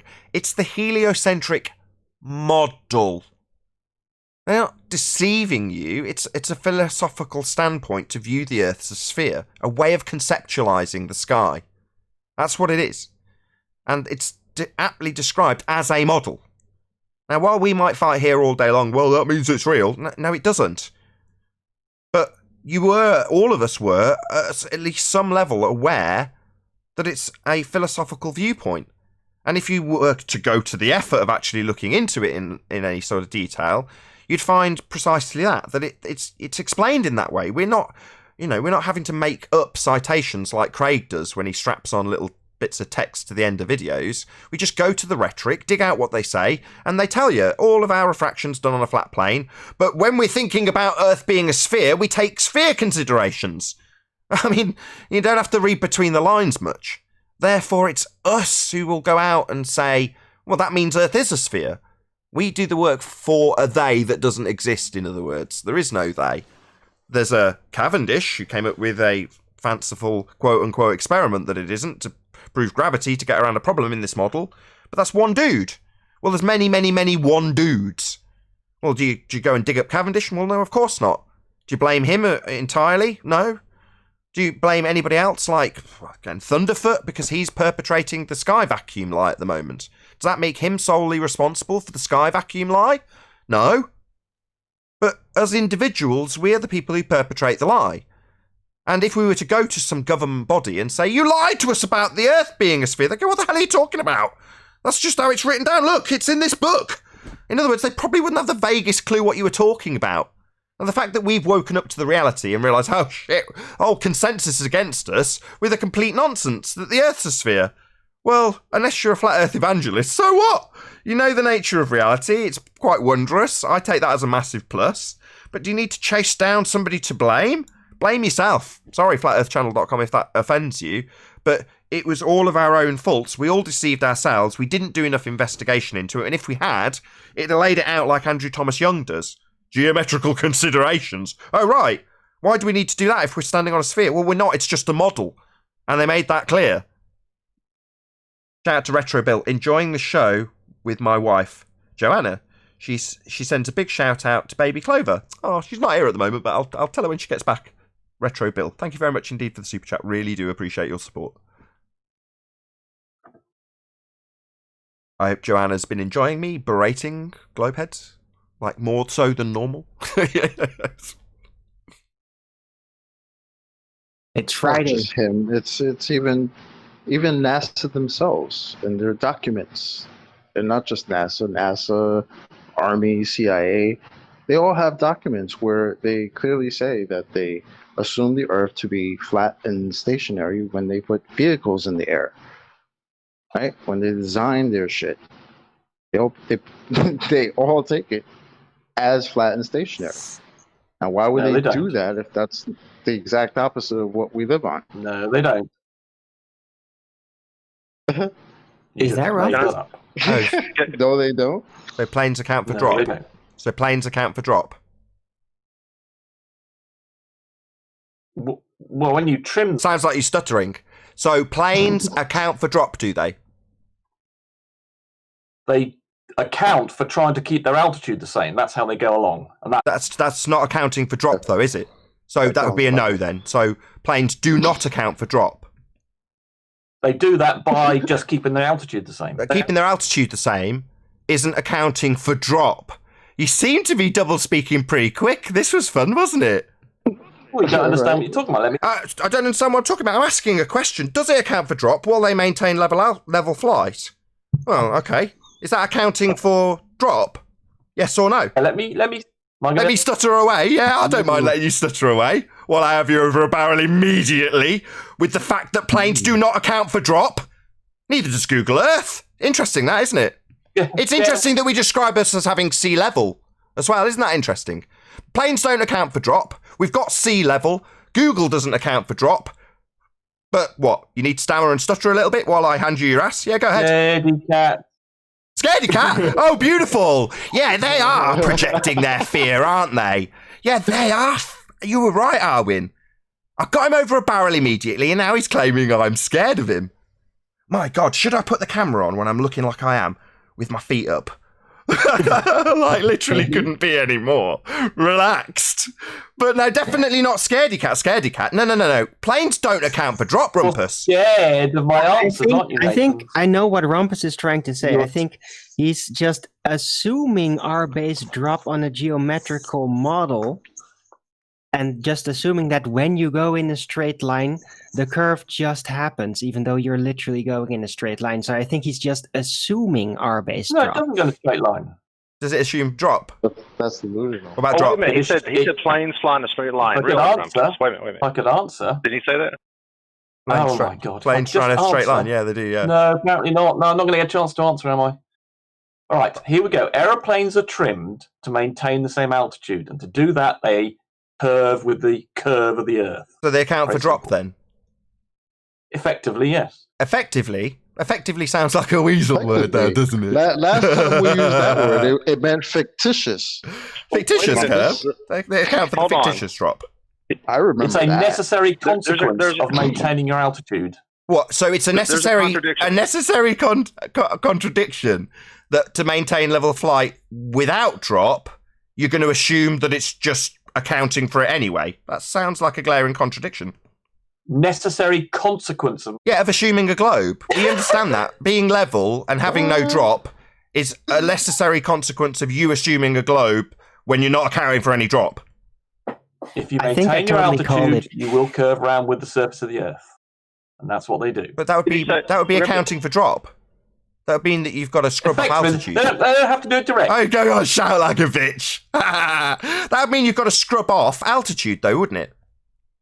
Effectively, that's what happens, but they don't do it they directly. scrub off altitude, so they descend around the drop. No, they then. don't scrub. Oh, I see. Well, it seems like we've got a contradiction again. What a shock. Wow, we've got a whole lot of contradictions about this drop. Why is it so convoluted? If the Earth is dropping away from us, then they've got to drop around the curve of the Earth that they're dropping around, right? In their altitude, they maintain their altitude and thereby, in effect, In effect, hold on, just be drop. in their Not in effect. altitude, Just drop. maintaining There's their that word altitude again. Hold means on. effectively you Can I account ask for drop. Why does he Just keep one saying quick- effectively? There's either drop or there isn't drop. Now, if as I look out to the horizon, it's claimed the Earth's dropping away from us, then it's going to drop away from the plane, and it's just going to have to cope with that drop. Not if it maintains its altitude. Not if it maintains. No, to maintain altitude, it would have to cope with the drop. No, it wouldn't. Oh, right. Yeah, it would. Yeah, that's what would be drop. According to the claim of a sphere Earth, we look out and the Earth's dropping away from us. So you can be damn sure that if the plane's flying over a curve, it's going to have to drop.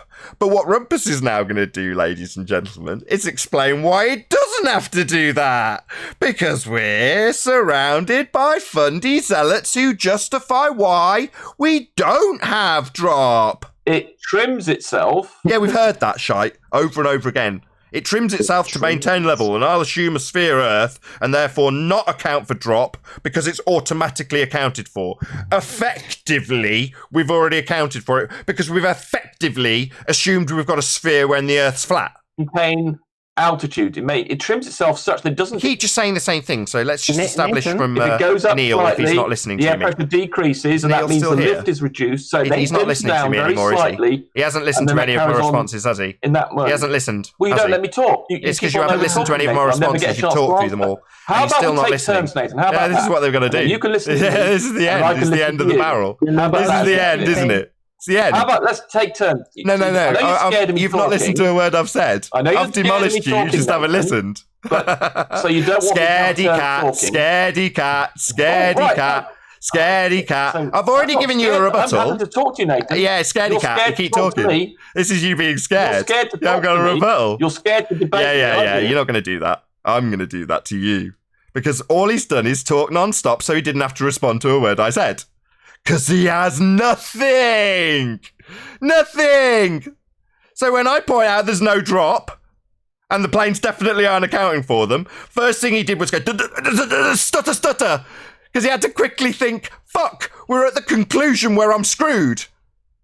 And then he just kept repeating the same thing about them trimming to remain level over and over and over again. So he didn't have to listen and respond to my rebuttal. It's absolutely pathetic. This is why I've said he's got no point being here anymore. I just bring it to the demolition immediately now. And that's why we got the little stutter and stammer, because he knew he was already fucked as soon as he started talking to me. Yeah, scaredy cat, scaredy cat. It's the end of the globe, fundies. When are you going to realise? All that's going to happen from here on in is flat earthers are going to be telling you off and pointing out how stupid you are, with your contradictions and your doublespeak about how planes can fly around a sphere, but don't have to account for any drop that we're supposed to be seeing when we look out towards things dropping away from us. That don't happen though, does it? Just like Earth doesn't turn underneath, and he'd be justifying why we don't see Coriolis effect, the thing that's supposed to prove we're on a globe. All you've got for globe proof is total doublespeak. He must be so proud to be a globe head at the moment, right? Laugh it up. Who's laughing? Who's with me? Who's laughing? I'm certainly laughing right now. This is ace. Who's next? Nathan, can I ask a very relevant, quick question to Rumpus if he's still even listening? I don't know. Nah, Otherwise he you'll stuck hear his it. fingers in the ears So- the moment I stopped him from saying, it's trimming for altitude, it's trimming for altitude, it's trimming for altitude 600 times, so he didn't have to listen to my response. The moment I stopped him from doing that, he stuck his fingers in his ears. Either it's him talking continually, so he doesn't have to respond to a rebuttal, or he's not listening at all. He's like the last guy. But we have had to drag it out to that stage where I can identify it. The last guy literally said, I'm not staying. I'm not listening. Did you say something? He just verbalised what Rumpus does. La, la, la. He stuck his fingers in his ears the moment I stopped him rumpusing. I obfuscated my rebuttal. That's all they've got. It's great. Shout out to Flat Earth Fisherman. I can't read it on this screen.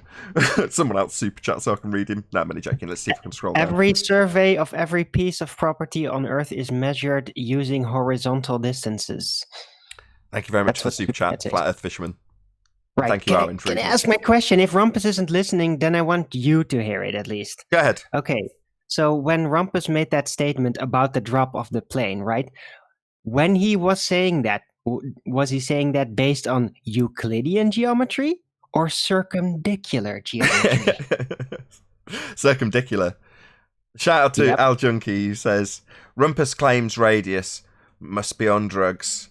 Narcotics. Very good. Thanks for the super chat. Can I chime in real quick? I know it's already almost past it, but didn't he say that planes fly in a straight line? Didn't he? Yeah, say he that? did. Did I catch that? You did. You highlighted Okay, it just after he said it. You did come through. Okay, now let's will remain level. Yeah, he said that numerous times. Okay, now let's think. No, he actually said plane. Oh, you broke up, Paul. Paul. Get stunned. Scaredy cat. Scaredy cat. All day. Did you repeat all that? Hold on, please. Owen. Can you repeat all that, Paul? You broke up. Oh, am I still? I mean, I thought Arwen jumped over me. Am I coming through? I can blame You are Arwen as now. well. It was definitely Arwen's fault, but can you repeat it all? I said, okay. Rumpus decides to pull fifth grade or elementary school tactics. Scaredy cat, scaredy cat. Okay, I'm going to pull some elementary math on him. What's a straight line? I've got it on screen. What's a curved line in the picture? A line that does not curve. That'd be a straight line, right? Like a tangent. Yeah, straight line. Now the bottom is a curved line. So how can a plane fly in a straight line and over a curve at the same time? You can't. Explain. You have to double speak and obfuscate all around that. Explain away why the plane's not dropping or accounting for any drop. You have to do all sorts of crazy things if you've got a presupposition that Earth's sphere when the plane is blatantly travelling in a straight line on a flat surface, maintaining its altitude, nose up. Yeah, it's definitely not scrubbing off any altitude. It doesn't need to. It's travelling on a flat plane. In circumdicular why In circumdicular geometry, there are no straight lines except for perfectly vertical straight lines. It's in. Well, It's in technically, it's in the name, airplane. It's not air curve. well, and even in Einstein's with the special relativity, there is no straight lines. You can't. There's not. They don't exist. You can't have them. So how can anything go in a straight line if it's the case? Nothing can. Oh, well, you can have it actually travelling in the really is level in a straight line, but then transpose mathematical geodesics onto it. And then you could describe it as travelling in a curved path. It's just mathematical reification, but I mean, you can still describe it that way mathematically. Sleeping Warrior's recent video with Fight the Flat Earth deserves a big shout out. He is a relentless debater. So there's Retro Bill with the super chat. Thank you very much indeed for your support. Yeah, big shout out to Sleeping Warrior. Sleeping Warrior's ace. Agreed. Well, let's unpack that mathematics for a second. So I technically could have everything logically work out mathematically, perfectly, on paper, describe things wonderfully. But can that thing that I'm describing on paper be real? No, maths isn't real. Maths is abstractions.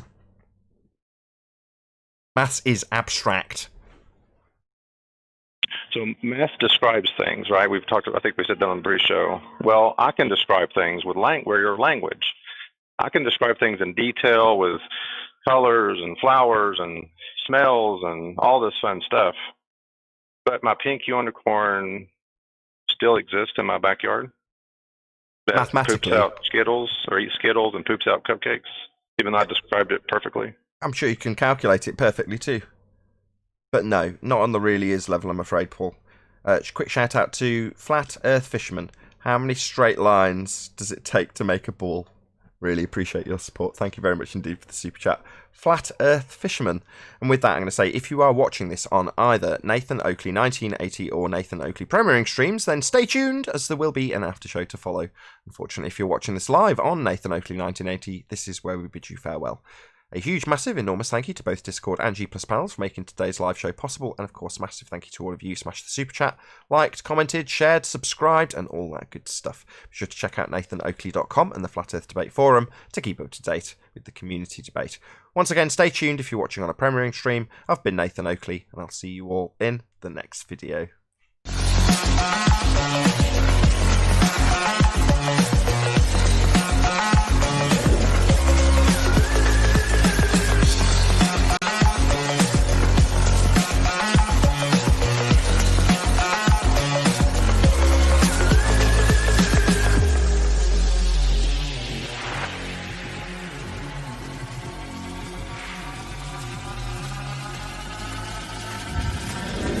Oh, what a day! What a lovely day!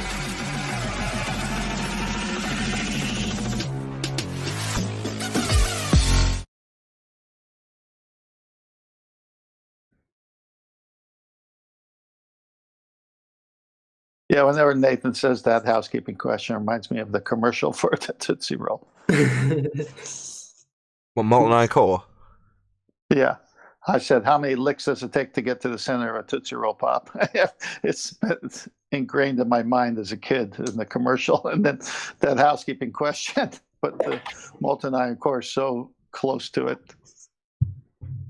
QE gives that as an example of a non sequitur. How many licks does it take to get to the centre of a Tootsie Roll Pop? True or false? True or false?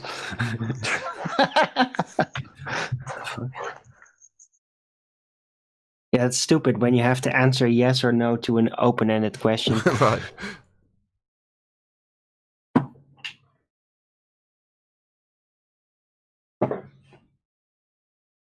Been a good week, wouldn't you agree? Yeah, it's been great. Yeah, they got nothing last week, then they had nothing this week. And they'd never concede when they're caught in doublespeak and they want to keep going on. And you say, yeah, as soon as you concede that you double spoke, you can go on, but they won't. No. And this is a weakness of theirs. Why not highlight it? You know, well, it initially starts off seeming like an advantageous strength for their side, right? It's like dogged determination. That's how it's viewed, or it was by me. But now I just see it as a weakness. It's just a total lack of humility. Well, why not highlight that? And give them the humility. In other words, humiliate them. That's what I'm going to start doing. All right, you won't accept where you're wrong, and you've been proven wrong, demonstrated wrong. You want to have another go? No, you're going to get humiliated now by flat earthers. Abject stupidity will result in humiliation. Well, it's not as if you didn't offer him another go. You just said concede that you double spoke, and then we can move on. But he with it. Yeah. Like I say, I'm pinning my hopes on Thunderf00t to be that one guy who shows a bit of humility, given that he pushed for it from a guy who wronged him. So, you know, hopefully we can get some double standards. Hopefully he'll double down on his nonsense, try and justify it, like the fundies who come here, and then he'll end up sounding more and more like the frauds he debunks as he doubles down and over again. Because the globe will get him. That's the problem, you see. It's in everyone's veins. And then without even thinking, they've doubled down and made their nonsense worse. And so it will progress as he sounds more and more like a fraud. Or, I mean, I might pin my hopes on this, I might not. He might say, I was wrong. I concede. Yeah, solid, bonded bouncy balls aren't anything like unbonded gas. I just said it because I needed to flog 105-year out-of-date gravity because I need a force to overcome the sky vacuum and its second law of thermodynamics violation, which is absolutely not overcome by a force that you can think of as a force, but isn't really a force. It's actually bending conceptual mediums that don't exist in reality. But there we go. He might double down on it. And this will continue. With a fundy with 1 million subscribers trying to debunk little old me with double-speak and nonsense fraud. Wonderful. Let the battle commence. We'll see who's laughing at the end.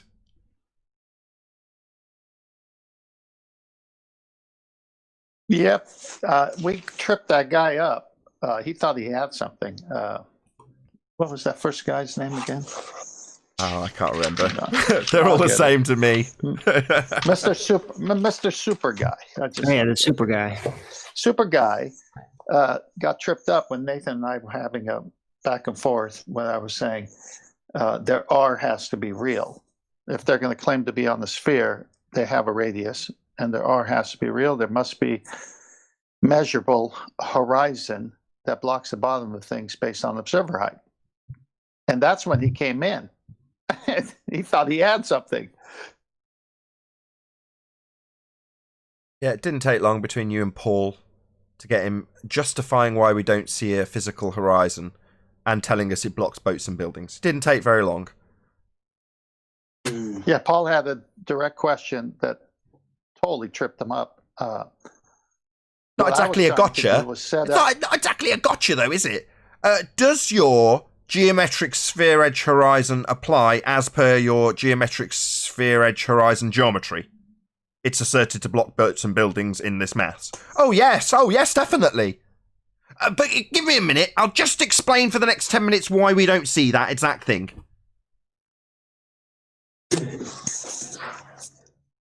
Yeah, I mean, that was the point. I was arguing their point better than they are. I'm saying, as a flat earther, that the globe would work this way if it was a globe. They come in and say, no, it wouldn't. Yeah, they say, your P statement, if the Earth is a sphere with a radius of 3959, that's a straw man.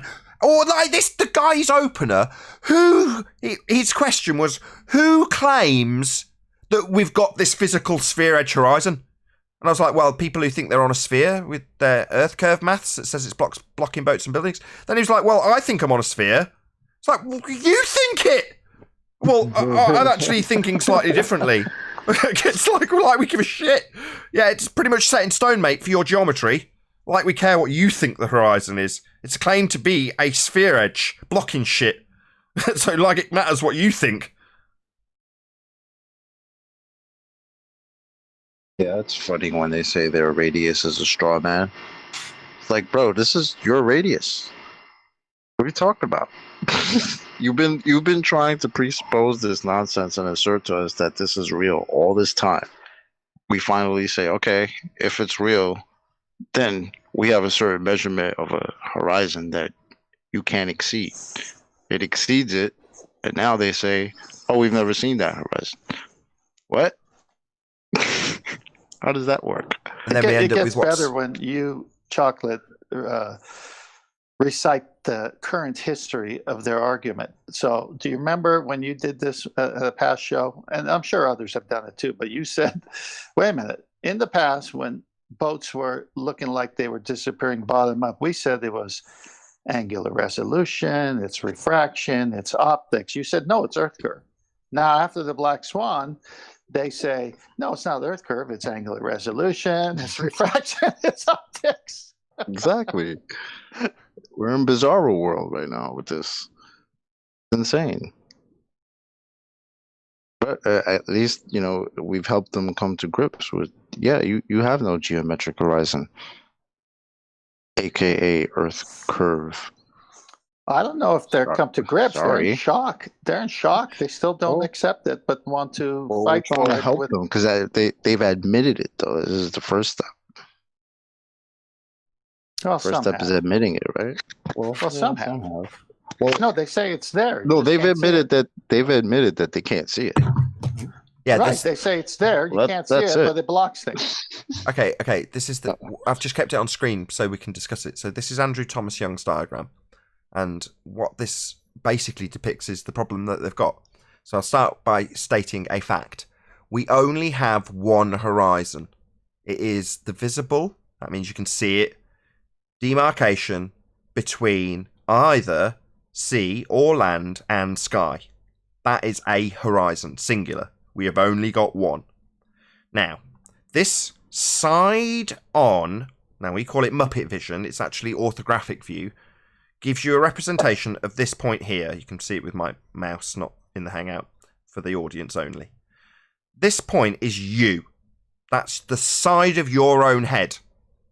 Now, in any photograph of anything ever, you will never see the side of your own head as the photographer. That's not possible. But the reason they do this, put it in side view and show you the side of your own head when comparing the mathematics of photography with perspective to the Earth curve maths, is so it removes perspective. A point that you will be measuring, so let's say it's at H, let's say it's a building, that building will be described in either meters or feet. In other words, whole numbers.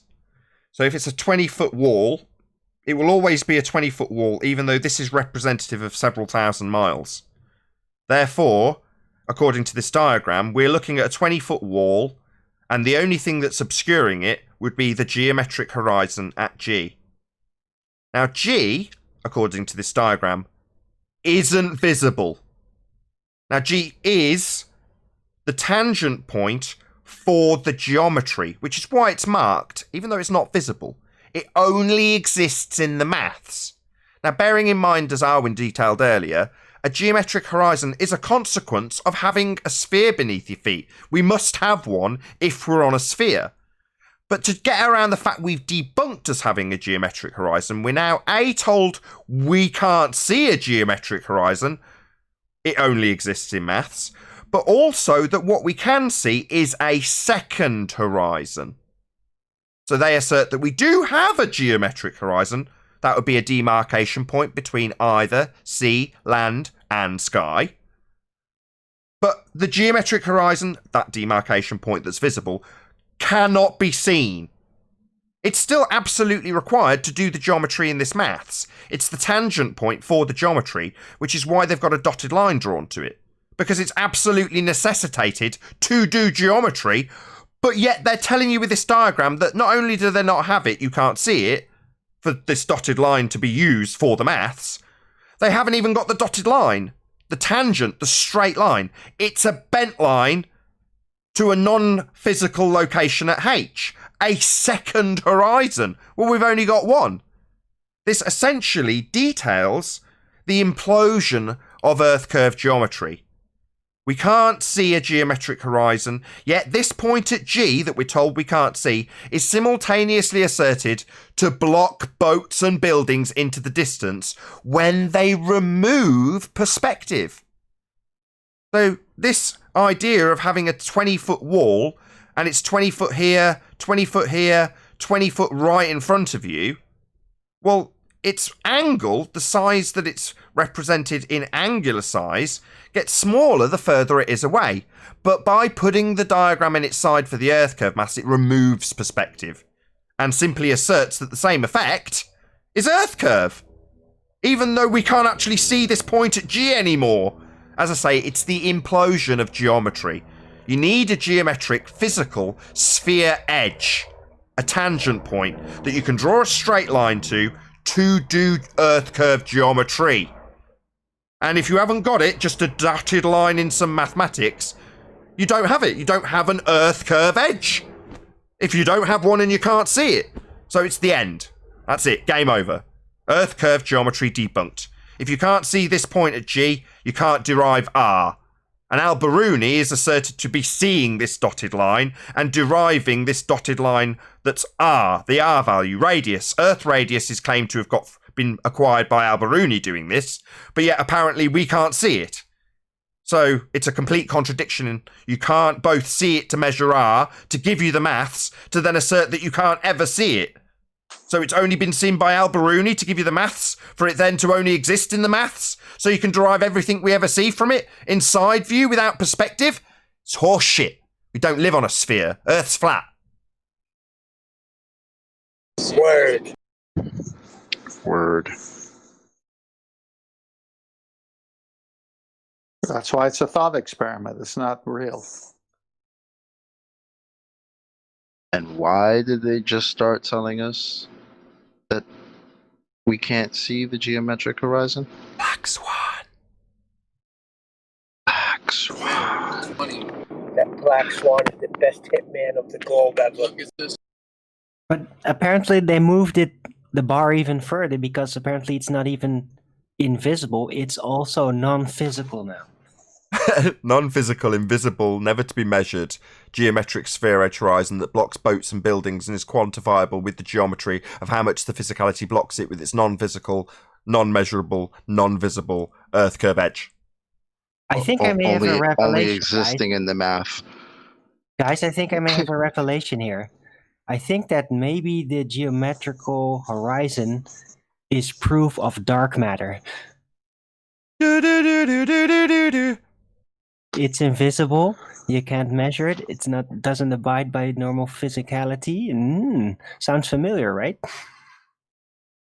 Next time Well, on the Andrew Twilight Thomas Zone. Young does say numerically the radius of the Earth. It's all in the math. It's not physical. Right. Oh, wait, and I forgot a part. It has to be there to even out the math. Isn't that a nice coincidence? Just like with dark matter. Effectively. Like, effectively. Wait a minute. The last time you were here, you were talking about an effective radius, which also meant fictitious radius, which somehow gave us the measurement to the apparent horizon. Exactly. But then the real radius gives us the measurement to the geometric one that we can't see, that you just said we can't see. Huh? But this diagram on screen was from AB Maths, who, with a big smirk on his face, told us in no uncertain terms that we do not see the geometric horizon. He then gave us this diagram, explaining precisely why they require a tangent point to a physical geometric sphere edge that would be based on the radius value to do the geometry, and then draws this donkey dick in to a second horizon. So why have we got the word horizon twice? And why haven't we got a straight line? Why are the two horizons single points in Muppet vision? That doesn't look very much like a horizon, does it? It just looks like a single point. And we haven't got two of them. What is this horse shit? Oh, it's just horse shit. Just maths. Yeah, just a mathematical reification fallacy. We don't live on a sphere. Just maths. Just geometric considerations. If we can't see it, then why is that line hitting that little man's face in the face? Because they need to. That would be that line, the tangent. Oh, that's the geometric considerations they make when they beg the question. They assume they've got a tangent point. Gotcha. Yeah, that's geometric. It's not actually visible. You can't actually see it. That's just a geometric consideration. That line, the line that's required to do geometry, is just a geometric consideration. It's not something actually utilizable, physical, or visible. It's just a consideration, like a begging the question fallacy. You can think of it. You could think of it like it's real, right? You could think of being on a sphere like it's real. Something like that. Yeah, something like that. Okay. That's cool. That'll work. Not. It's a wrap for the globe, guys. Y'all even said it yourselves. We don't see the geometric horizon. We don't see the curve. It's going to be a footnote in a fairy tale, the globe.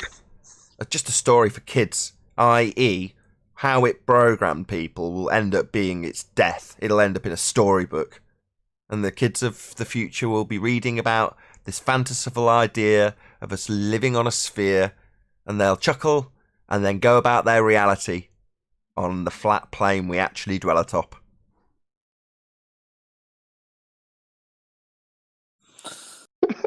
Good morning, gentlemen.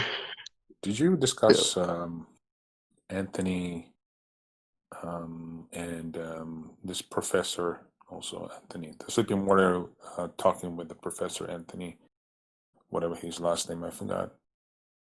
Yesterday, published yesterday. Did you talk about it? Purcell. Anthony Purcell. Yeah. We didn't really discuss it a great deal, actually, Rebel, but feel free. Oh my God. Well, if you haven't seen it, I couldn't that believe bad. my Is that ears. bad? Huh?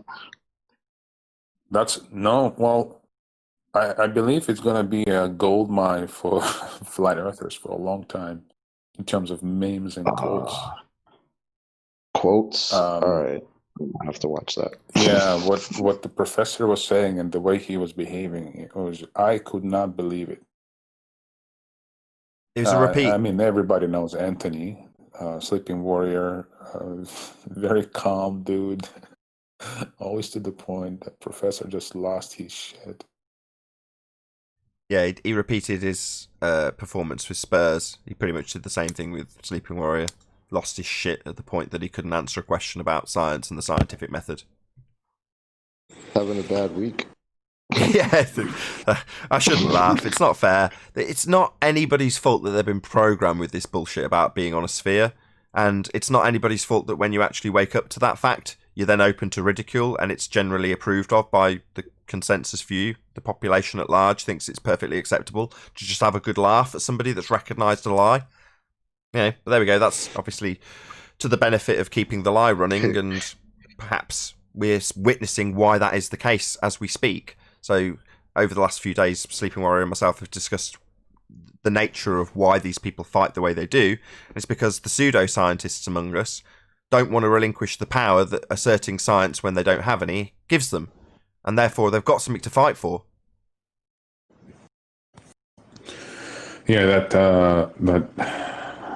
professor essentially admitted, saying, and I think it's a big deal in terms of how the Globers view the maths. Basically, he's saying the math is always wrong, and essentially conceded that it does not represent reality.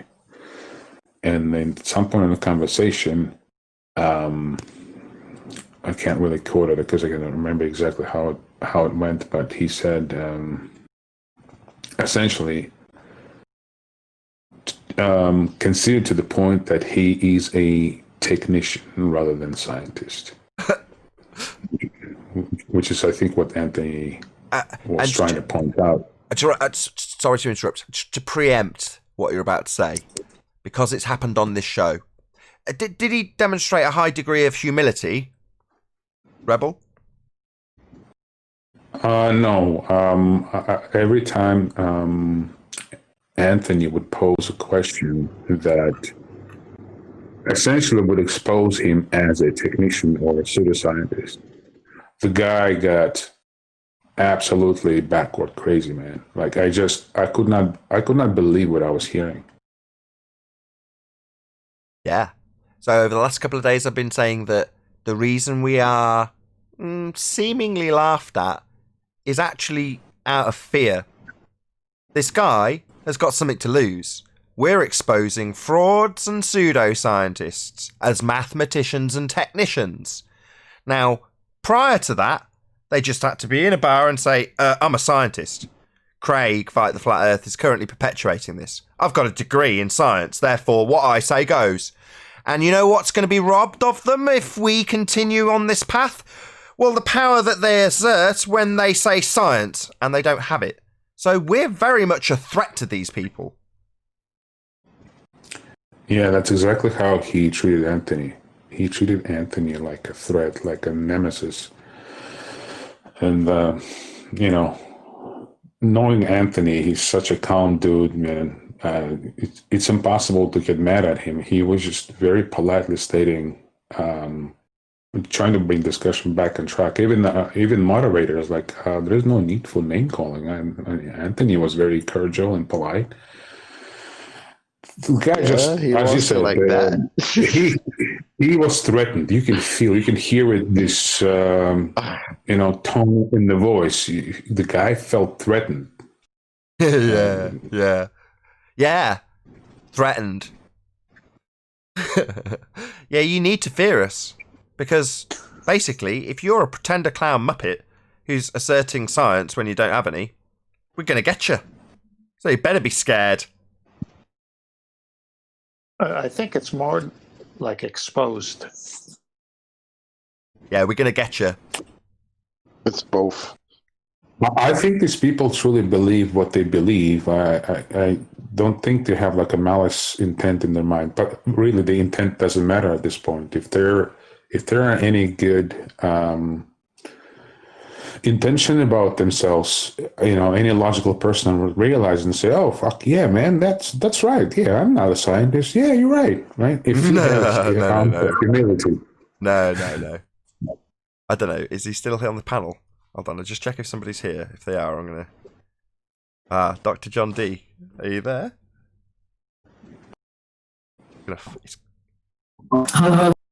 Hello. Just out of interest... God, you're going to hate me so much for this next question. No, Nathan, it's absolutely fine. It's just a learning experience, isn't it, for all of us?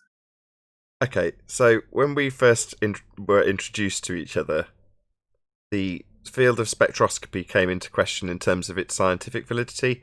Just hope you'll be honest. We are recording. Yes, fine, Nathan. I've got no problem. We're just here to learn and chat from each other, aren't we? Okay. The power... Your mic is terrible, dude. That's okay. Well, we'll get a few one-word answers out of him, I hope. Were you keen to relinquish the power that the word science often comes with some of the assertions that are in non-scientific fields? Hopefully that's concise and not too contentious. Yeah, hugely. Well, it was the same with me. I went through all my, my science learning and education, not really even thinking about the scientific, method, not even thinking about it. You just did what you did. You wrote up your results. But you never even thought about that whole process. It was only now, once I started to talk with you, when I was like, oh my goodness, I've never actually even thought, and I've never looked at my work and applied the scientific method to my work. I never did that in research because you just assumed no matter what you were doing, it was like science, because it was like science, because that's what people had called it.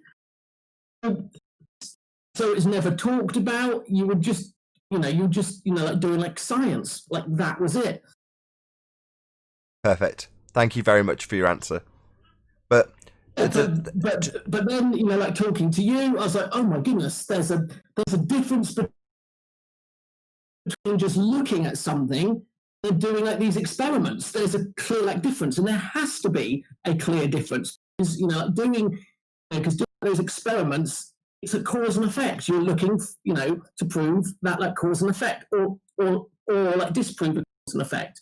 If you don't have that very rigid method, then you can just, as you say, make shit up. Yeah, and call it science. But thank you, John. Perfect response.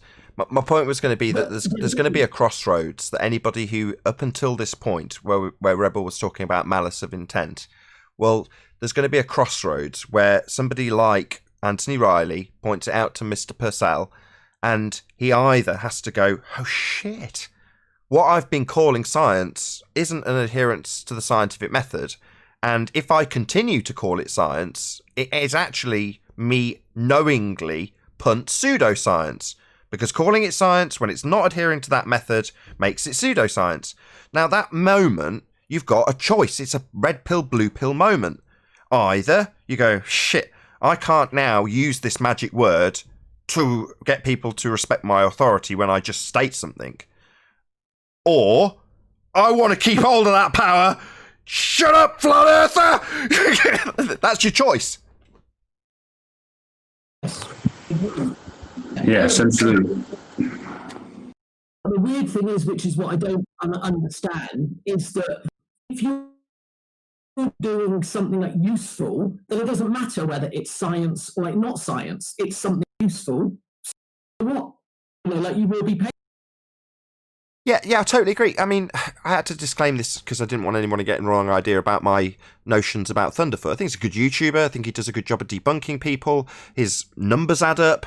The main issue is when he calls math science, and there's nothing wrong with qualifying things with mathematics and giving a justification or a practical example. It's only when you call it science and it's not an adherence to the scientific method that there's a problem.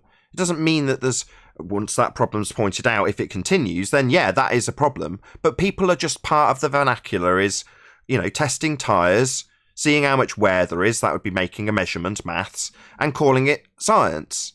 Because you got an idea of what was going to happen, you wrote it down, you got the results, you documented them, you put it on a graph, and then you go, this has been scientifically proven. It's just science. I hear it all the time. At the moment, I'm looking at cabling. And they'll take a load of measurements, they'll measure the resistance, the impedance, the capacitance, put it on a graph, and say science! And you just want to slap them. And it doesn't mean that they're doing something wrong, they're not malicious, it's just part of the vernacular. But for the dude that's a PhD and punting globe nonsense, for that dude, at the point that you present them with the facts, and go, you haven't got science, mate.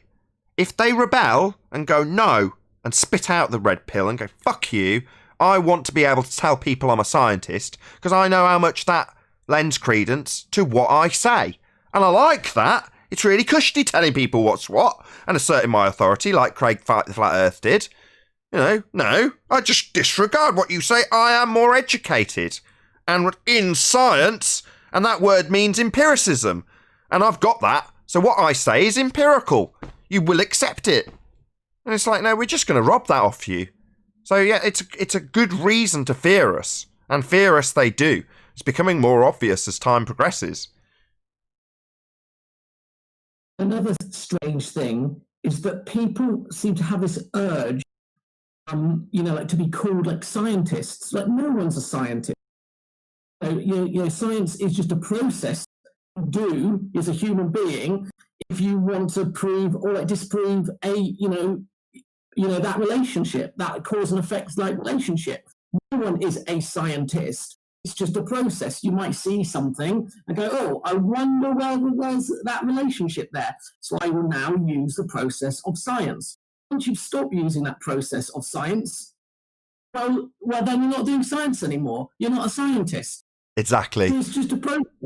Even in the definitions, they describe the person who is varying and manipulating that which is assumed to cause an effect as the researcher. That's what the person's normally detailed as. The researcher must vary their independent... Well, so you're researching cause. Now, you might get it right, you might not.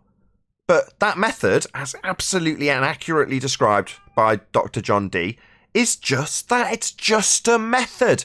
But a method that's got something really powerful attached to it. Empiricism. Now, if you can anthropomorphize that method into you and what you say, man, that is a marvellous magic trick. Because suddenly, a method of empiricism is transposed onto you by way of speech. What I say goes. What I say is empirical. What I say is science. And what have you done exactly, Mr. Scientist? Well, what I've done is I've measured this piece of wire, and I can tell you all about it. Oh, right. Well, science is actually the establishment of cause when observing natural phenomena that you want to figure out. You vary and manipulate an assumed cause of it, see if it causes it, and if you do cause it, you've figured out what caused it. It's pretty simple, actually. Sod all to do with measuring capacitance or resistance. That's maths. And when you say that to that person, they've got two choices, as I've just detailed. Either spit out the red pill, slap you, call you a flat earther and laugh at you, ridicule you, because ultimately that's going to address the fact that what you have got, if defined by you as science, is actually then pseudoscience, or acknowledge that fact. Oh, right, I better stop calling it science then, because it isn't. And someone like you might come along and point that out to me and basically humiliate me, because I'm declaring incorrectly something which I've now had pointed out to me. So it's the people who get given the choice. Those are the people that after you've pointed it out to them, if they take the road of, no, I just like the power that's saying science and lending the idea of empiricism to what I say, I don't want to give that up. Well, that person deserves ridicule. You know, they deserve the ridicule. Well, what's the tool they use against us, that very person? Ridicule.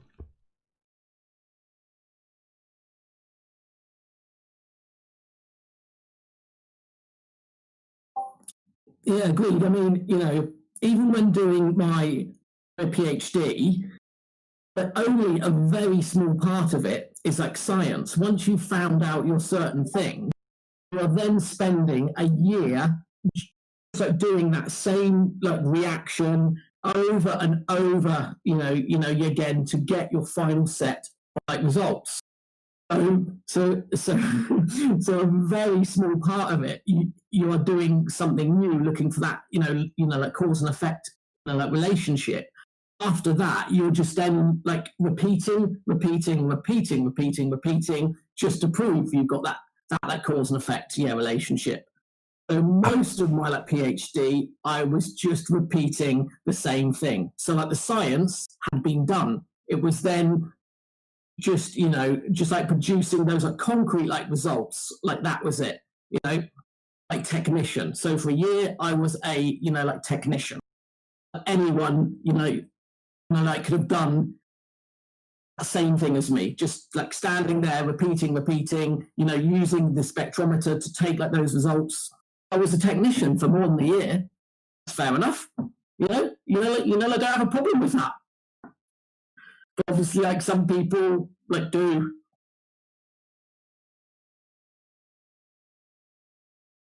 Oh, we've lost him. I could kiss him though. Yeah. So what Dr. John Dee's just described is the necessity for systematic experimentation. And he's kind of having it half right, because he's saying, well, the science has been done. Well, no, part of the method is the systematic element of it. In other words, doing it over and over and over and over. Yeah, you could say, well, this was already established. The cause had been figured out the first time it was done. Well, no. Part of the process is to absolutely rigorously validate that cause by the systematic part of it. And you might see that as well. We've already figured it out. It's like, well, no, this is still a necessary part of the process. Now, it might be that thereafter, where John, I'm speculating here because he's been cut off, but where you might be qualifying an amount of a reaction once you've figured out what caused it, that bit's not science. In other words, there might be huge amounts of qualification in mathematics once you've figured out your cause, but that's the crucial bit in the science. How much of the reaction, for the sake of argument, and how much you qualify it with mathematics isn't the science bit. That's the establishment of the cause that you might later pass down the line to a whole dozen different technicians who qualify it in 100 different ways, or develop technology from it. We've got to not forget that a lot of the science that we're detailing, we never actually get to the point where we're beyond the debate aspect of it. We're not detailing how it actually benefits people, how that science, the establishment of a cause, can go on to implement technology. Now, that brings us kind of half-heartedly onto the fact that people will obviously mix up those two things as well. Well, this microwave oven's basically science. No, it isn't. The process that might have been utilised to establish cause and effect has then been used, that knowledge, that understanding, to develop a product, but that doesn't make the technology itself science, nor does the application or the building of it or the utilisation of it or any aspect of it. All that science is a very limited method of establishing cause and effect. Now, the fact that it's limited isn't a negative thing. In fact, it's the biggest plus ever. Because of that limitation, you can empirically validate that which at any other stage would just be an assumption. You've got a valid empirical cause. And even if you fail, you empirically validate a null hypothesis, which is to say that you rule out an aspect or a presumption as the cause. You prove it isn't that thing. So that sort of universally going to be proving something is an aspect of the scientific method, which is pretty much the only reason you can say it is empirical. And that word, sort of carte blanche word, empiricism, is something that people want, especially when it's just about their stories they make up. Make up a load of shit about a planet smashing into us back in the day, millions of years ago, prior to any clarification ever being able to be capable of even being acquired, and just say that something smashed into an Earth that's assumed to be a sphere to justify a moon that we've got that's claimed to be a rock in the sky. All of that sounds pie in the sky farcical until you say science. Or have the person who's describing it be known for describing how accurate science is, like Neil deGrasse Tyson does. He'll often make statements about the empirical nature of science. Why? Well, to lend credence to him when he makes up a load of shit about bloody lights in the sky. Sounds much more tolerable if you think that guy is a scientist and makes statements about how empirical science is. Just to remind you, I'm a guy who deals with science. By the way, that light in the sky violates natural law. Science.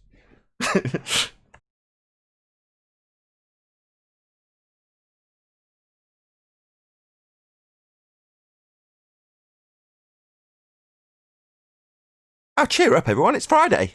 Or Sunday, if you're watching this. Oh, we're just mentally digesting the conversation you just had. More of a monologue, but that's all good. And I do have to say that, Nathan, this past week where I've heard these like PhDs just behaving like lunatics, I felt really shameful. It's embarrassing. My sentiments exactly. I've said that the PhDs who've come out for the Globe in the last couple of weeks have been an embarrassment to the Globe side. It's been bad. I felt really bad, and I felt like launching a that video on my YouTube channel to say, please don't view PhDs all like the same, because we're not like this. Like some of us can sit back, listen, and think, and not just start like being crazy. The main takeaway from my PhD way going, oh my gosh, you know nothing. You absolutely realise how just a tiny bit like a PhD should teach you to just be quiet and listen, and like humbling, like it's a humbling thing, These are great words. PhD. What I've got buzzing around in my mind is like a WWF telethon style advert, one where it starts with a fairly plain Jane looking woman saying words to the effect of, "This is appeal for those PhDs who've gone rogue. In the last 12 months, over 24 PhDs have come out on flat earth shows and humiliated the globe earth religion. This appeal is to all of the normal people who know a flat earther who has humiliated a PhD. Give generously to Nathan Oakley 1980 to help PhDs not humiliate themselves." I'm sure we could develop this into a fundraiser for me.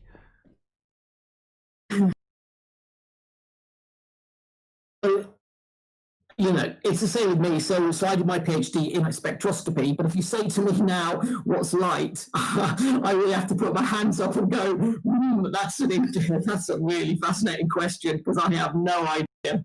You just have to be truthful. I've got it. We could do sponsorships. So I could have a list of all these PhDs, all of their failings and all of their insecurities and all of that. We could list it and then have people, contribute to their cause. And I'll send them photographs and give them progress updates on their favourite PhD. This is how he's getting on. He's doing a bit better now. He conceded today. I'll give him little updates. This is just a joke before anybody thinks that I'm actually that mercenary.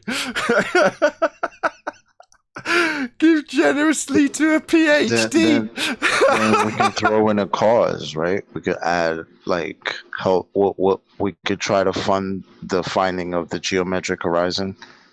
We can help y'all out. No. Got to make it personal to the PhD. You can help Mr. Purcell gain humility for just £2 a month towards the Humility Education Fund. We can put this PhD through a humility education course. You guys can see it panning out. Oh, man. But they're doing that themselves. I mean, this guy did it twice in the same week.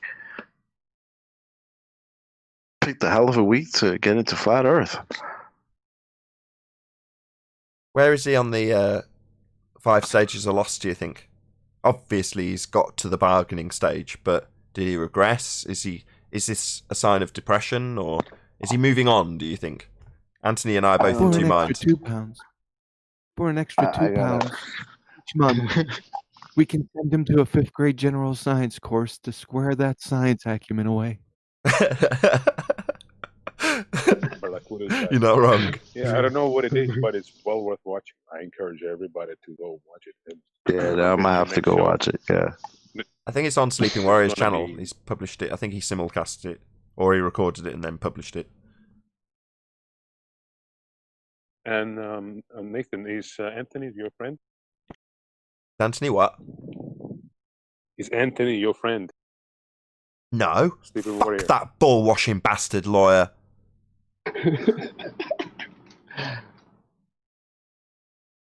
Yeah, I like Anthony. He's my friend. Yeah, you bastard. He's such an awesome dude. I didn't hear that. Sorry. That's one of the reasons that attracted me to your show a lot is how he held himself all these thousands of shows he did. Anthony is one of very the calm. one of the nicest, sweetest, most generous people you will ever encounter. However, do not fuck with him. Believe me, right? Do not mess with Anthony Riley. If you fuck with him, right, he will destroy you. Now, I'm not saying that makes him any less a nice person, but he's one of those people that I am absolutely, unequivocally never, under any circumstances, going to get on the wrong side of Sleeping Warrior. Because I know what's good for me. Yeah, so you don't want to mess with him. If he's your friend, then you couldn't have a better friend. But if he's your enemy, yeah, you don't want Sleeping Warrior as your enemy. That's not a good thing. Yeah. Don't cross Sleeping Warrior. Yeah, definitely very good advice. Yeah, I could. Yeah, Anthony's awesome, man. I consider him a friend. Well, you will Definitely. wake him up. I would call really Anthony as most underappreciated member of Flat Earth debate. Yeah, it's always the way with the Florence Nightingales. So underappreciated.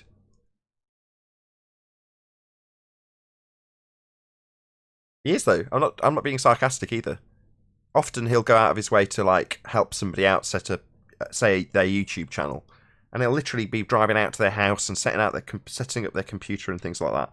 He's done it multiple times, and when it's a woman, suddenly he's got ulterior motives and blah blah blah. It's like I've seen him do this like a dozen times, but yet because it's a woman, it's suddenly a massive problem.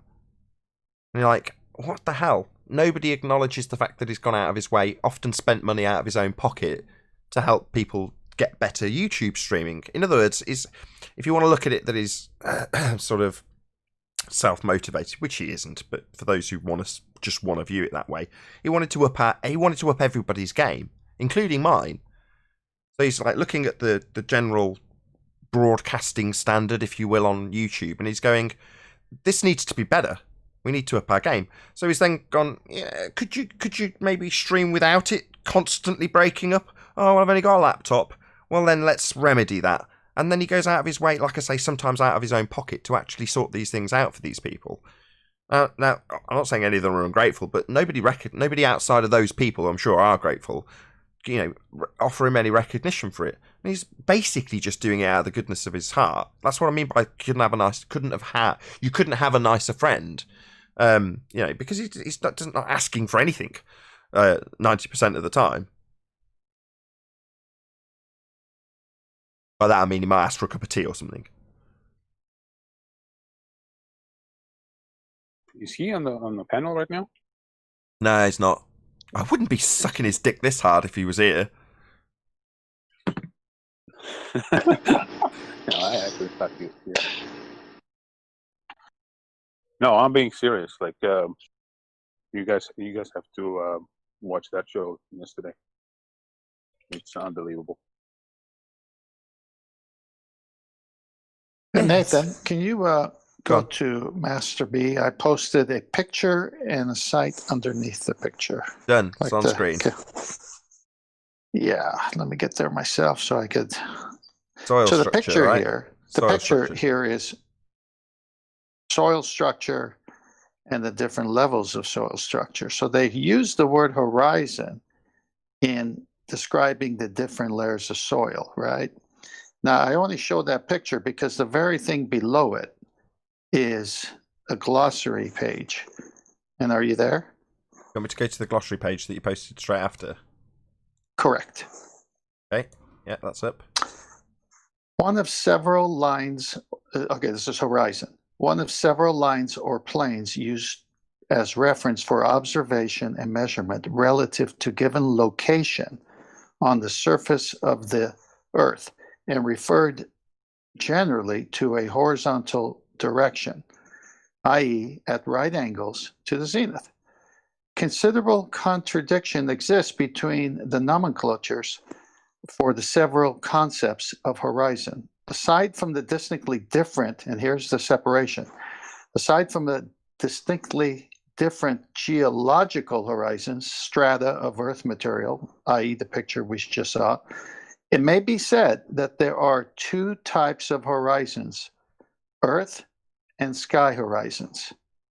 And if you keep reading this, one thing has four different names. So when the ballers come here and say, well, what about the sensible horizon? Or what about this horizon? It's all referring to one thing. It's phenomenal. Just there for anyone to go through it. Yeah, the geometric horizon. Yeah, where in the their sky model, seems to meet the Earth, right? Or the sea. which they've conceded we can't see. So, bye-bye now. I mean, but here they give all these names, and then they say, oh, by the way, it all means this. The one thing. Yeah, all of their reifications and geometric considerations converge on one point that is reified. It's the linchpin of the globe model, and it's the horizon. Now, I'm sure I've mentioned this before a couple of times. Oh, there's Arwin's point. So earlier Arwin was saying if you're holding a sphere, you've got a sphere edge. Well, yeah, there's a sphere. It's got a geometric horizon. That's what Earth would have if it was a sphere. A geometric horizon, a physical sphere edge to block things in the distance. That's what's claimed Earth is, and that's what it must be if we're on a sphere. Not we can't see it, it's mathematically considered, it's derived from 5% within something we can't see. None of that is necessary. If you're on a sphere, you're on a sphere. It's just that simple. But well, if you go to the part that's Mr. highlighted, Sensible, right? Who did that little picture? Yeah, it was Mr. Sensible's picture. Sorry, go on, Ted. Sorry. If you go to the part that's highlighted just below local horizon, geographic horizon, it says, also called apparent horizon, local horizon, visible horizon, the distant line along which Earth and sky appear to meet. In both popular usage and weather observing, this is the usual conception of horizon. Nearby prominences are said to obscure the horizon and are not considered to be part of it. The minimum desirable horizon distance should be of the order of 3 miles. And then it says sea level horizon, also called ideal horizon, sensible horizon, or sea horizon, visible horizon, apparent horizon. So when these rumpuses come on and say, well, that means this horizon, it's all the same. They're just playing games. Yeah, it's word games to converge on a single point in their side-on view called the geometric horizon. It's just the horizon. Now, when it's not capable of being geometric, they'll utilise one of these other obfuscation horizons and call it something else temporarily until it needs to block boats and buildings again, and then it'll be a physical sphere edge again. But they're only talking about the one horizon because we only have one horizon. The reason it's got so much convoluted doublespeak surrounding it is because it's the linchpin. They don't have Earth curve, right? When I first got to this subject, I'm like, this makes no sense. Why are we talking about how much something gets blocked when we're talking about how much something curves? Well, it's because they've utilised the horizon and the vanishing point to claim that Earth curve obstruction at the geometric horizon physical sphere edge blocking things is what proves we're on a sphere. Now, it doesn't matter that you point out that, well, surely if we're seeing it at 1.2 miles, because that's where it starts falling away from you, if we've got a geometric sphere edge, then we'd see it on a wider axis. And they go, oh, well, you do. Here it is in the maths. You go, yeah, but we don't actually see that. And we're simultaneously told that we don't see a reified sphere edge horizon at 120,000 feet. So none of this makes any sense. It's simultaneously, we can see it, it's a visible Earth curve that blocks things. Also, you can't see it, it shouldn't be bending. Why would you expect to see the geometric sphere edge horizon bending? And also, why would you expect to see it to measure it? It only exists in the maths. It's like, all of this is just a double-speak way of obfuscating the fact that a point in the distance that's massively variable, apparent, not just because you can see it, because there's not actually a point where the sea or sky or land meet the sky, well, that apparent position's been hijacked into Earth curve. And that's a mathematical consideration. Philosophy, if you will. And that's all that's happened here. So, you know, we've debunked it as a physical geometric sphere edge. From here on in, it's just the highlighting of where they've obfuscated it and how they've obfuscated it. I mean, this is genius. Where did you find this? What is this? This is the AMS glossary. If you hit the AMS glossary on top, it takes you to a main page, and you can find a lot of things here in search. Absolutely ace. Are these the same guys with the fictional geography? I'm sure they're related somehow. I haven't checked that was the AAA, American Association of Geographers. This is the AMS glossary. So I would have to go. AMS, what is that? American mapping something? Or what? Hold on. What is this? Well, while he's looking for that, my point was, you've always said to them, we only have one horizon. And this proves it, because you can give something 5 different names, but if you're all saying at the end of the day it's the one thing, then what are they trying to do other than obfuscate and muddy the waters? Meteorology, by the way, Chocolate, as you asked. Yeah, I've just pulled it up. American Meteorological Society. as our inputs map makers to throw us off the scent. What? I was just guessing. I know you were just guessing. Meteorological. Oh, meteorological, right? Sensible horizon. It's funny because the QE lists off all these horizons, and then he says, AKA the geometric horizon. But then here they are, where they do the same shit, where they write in their narrative. They'll say horizon, what was it, sea level horizon, and then AKA, and then list off 5 other horizons. Well, so everything is all the same horizon. Thanks. They're getting detailed with taxonomic, right? I mean, that's, if I'm saying it right, nomenclature, culture, the naming of things or assigning names. So, but basically they say right there at the second paragraph, aside from the distinctly different geological horizons, strata of Earth material, it may be said that there are only 2 types of horizons, Earth and sky horizons. It's right there. This is from their own side. Yeah, that's why, back to the point about flatearthchannel.com, when he's like, let's get the government and get them to admit it and broadcast it on the news. It's like, why? What, broadcast this stuff that's there if you want to look it out? And the people who may or may not be aware that they're punting a load of nonsense religious belief aren't generally concerned about it. So what, they should be highlighted that they're actually mistaken? They could look into it themselves, like we have. Now, the fact that we face ridicule is really the thing that flatearthchannel.com should maybe address.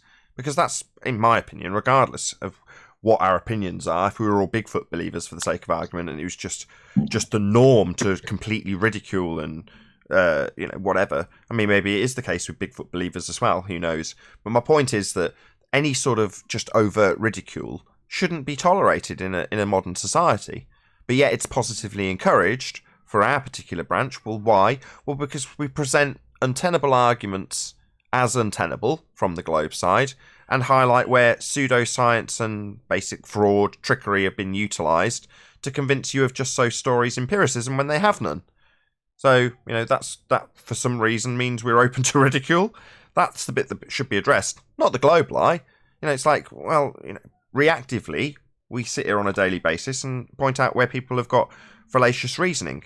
Now, at the point that they've got that red pill, blue pill situation, they've then got a choice. Like, they can regress. They're obviously here to bargain because they recognise flat curious, whatever you want to call it. They can regress into anger, like Mr. Purcell, or they can progress into depression and accept that, eventually accept that they've lost something that they thought was true. Even though when they looked into it, it was made clear by all the sources that it was just a philosophical worldview. Well, if people want that philosophical worldview, let's say it was highlighted overtly, and let's say, just for the sake of argument, the majority of people went, well, I still want to believe that I'm on a sphere. In fact, my wife did just that. So I took her through it, explained why it was untenable really early on, and she went, yeah, but in terms of society, I just find it easier to just go along with that. In other words, like, don't take offense if you're a Christian, but if it was 500 years ago and it was just, you are in this Christian worldview, and the people around you said, well, look, this is how it's untenable, and you went, well, yeah, but everyone around me goes to church and talks to Jesus, so therefore it's far easier in society to just continue with that, even though I understand and appreciate everything you've explained. And it might be the case that the majority of people actually go, I still want to take that philosophical worldview, even though I now understand, it was all a reasonable world, very, very, very fanciful this is. They immediately have the humility and go, I understand and appreciate that it's a philosophical worldview to take geometrical considerations, beg the question of a sphere that can't be measured, and then bend the horizon at the rate of the sphere that can't be measured using the rate of the sphere with our refraction values that usually move things with respect to the horizon. I want to do all that because I just want to be on a sphere. And at that point, what are you going to do? Demand that they don't accept it because they understand that it's wrong? It's a philosophical worldview, a belief. And it's not our place, that's why I get so tetchy with Spurs, to demand that someone relinquishes their belief. Back when Tim Osman used to come on, when he would say, okay, yeah, it's my belief, I'd normally leave him alone at that point. At one point, he was like, he utilised it, probably just conceded it so I wouldn't get on his case, so he could continue his philosophical arguments. But at the point that he conceded that it's belief and philosophy, I'm like, fair enough, you're entitled to your beliefs. As long as you understand that this isn't proving anything, and it's just your way of philosophising about how the world might be, then it's not proving anything. You can have a philosophical discussion here, but it doesn't prove anything, and it's not the way the world is. But everyone's entitled to their belief. The whole flat earth evangelist thing, it just pisses me off.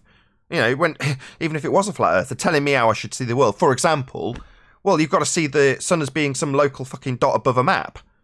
Hold on a second. Why is it that I'm now having models foisted upon me?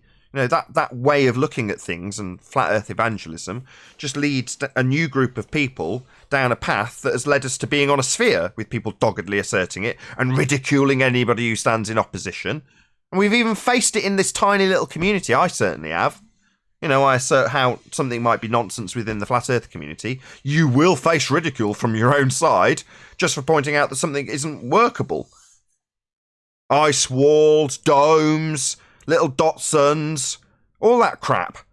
In the same way we pull it apart for their lack of validity offered when asserting it in the globe model, if there's the same exact lack of validity offered in the globe, in the flat earth side, I'm going to be there pointing it out and receiving a dose of ridicule. It's like, well, good, because the fact that people get to see that, albeit at my detriment, I'm not playing a martyr here, but the fact that people get to see that, it means that the new potential way of things going, which is to say we assign a group of people who say, yeah, the Earth's flat, this is how we're going to decide to pervade the model. We'll go out and we'll get cartographers to work it out a bit better, and the bits that we can't figure out we'll work around and justify or ridicule if we can't get around it.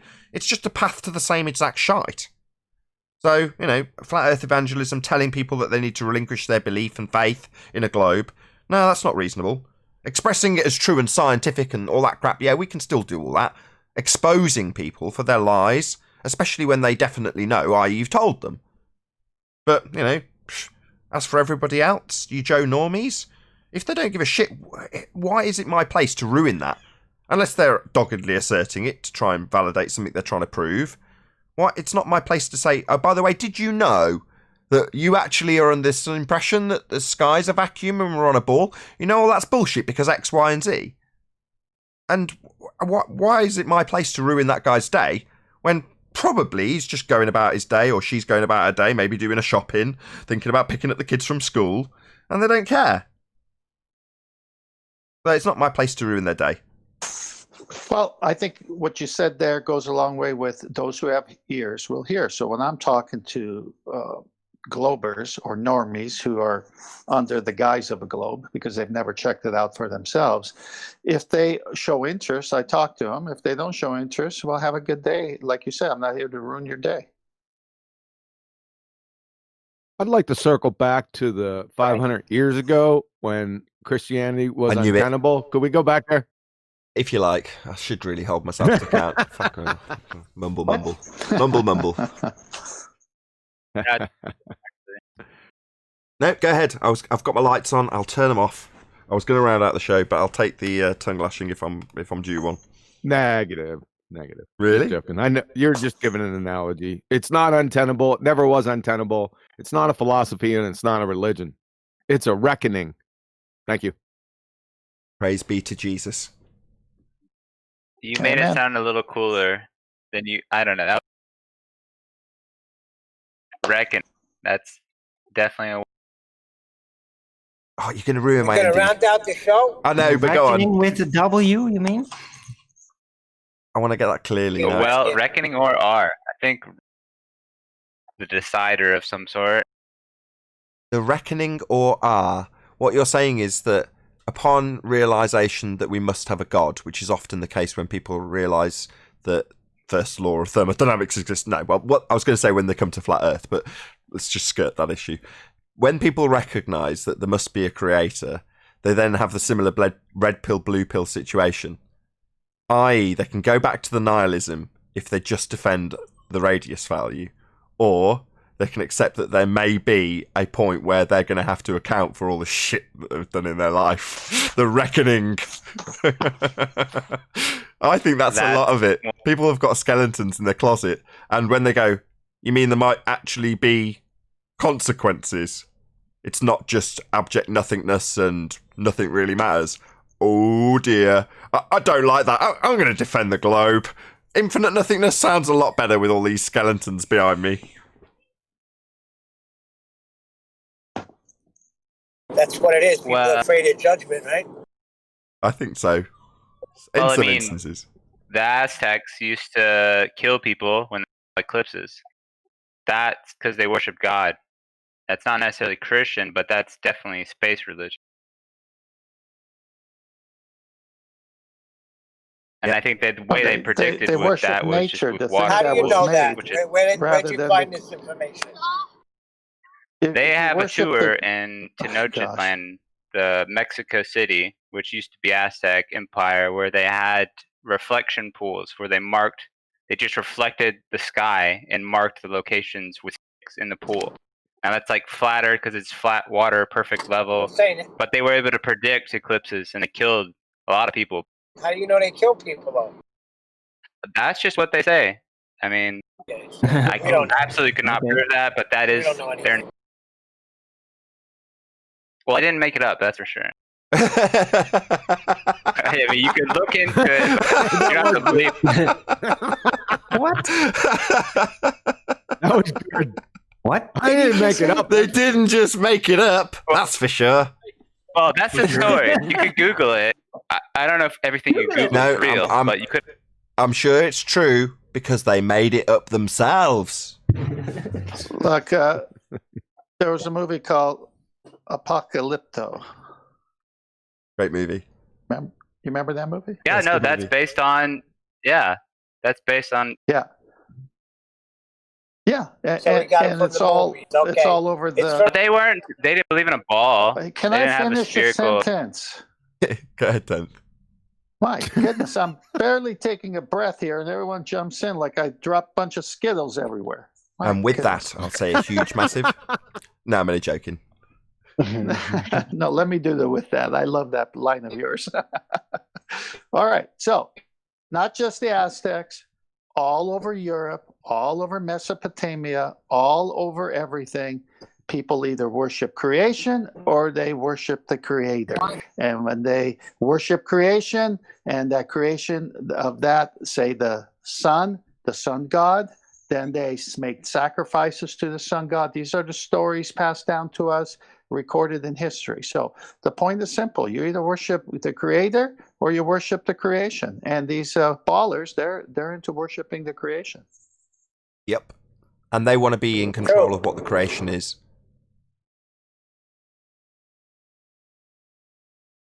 And with that, well, the flat Earth. I mean, flat Earth religion, at least if you want to call it that. Like the Aztecs used reflection pools, the pagans used sundials, but they all had a flat Earth idea. The globe was just a different belief, yeah, but they. But it's not. But you're talking to a debate show where this is not a religion with the people here on the show. This is. Did you use the scientific method when you said the Earth is a sphere with a radius? They were describing something with reflection pools and a sundial that is, and it's a flat experiment. Yeah, that's a good point, and I understood that. Just like when I see a reflection on a lake that's still up in the mountains when I've gone to the high Sierras, and the whole sky is mirrored on the lake. I get that. There's no curve. I get it. But why does that have to be a religion? No, it's not. But I mean, there absolutely is, and we're trying to make the distinction. Now, we got a lot of different absolutely experiments we could give you proving it's flat Earth. Whoa! Like not just sundials, not just sundials, reflection pools. There's lots of different ways you don't have any experiments. Well, if you took a light and put it against a wall or put it against the floor, you're gonna see a circle. That's not a globe. It's just a circle that you're seeing. It's just pulling you on your word. Just one sec. It's just pulling you on your word experiment. So these demonstrations aren't experiments. That's all you're being pulled on. Well, like if you take high altitude weather balloon footage, you at those altitudes, 175,000 You're not feet up. getting it. You're not getting proving what Q how is saying here. We just want you to acknowledge that it's not an What's experiment. the hypothesis? That's all we want. Just that say the Earth is flat and we have a light source above. Oh wow! I didn't hear him. We have a light source over a flat surface. That's not a hypothesis. Well, I'm saying that's what it is. It's a light source over a flat. We're back on. Listen, I just called you on the word experiment. That's it. So there are no experiments. That's my point. Your other points, I'm not dealing with.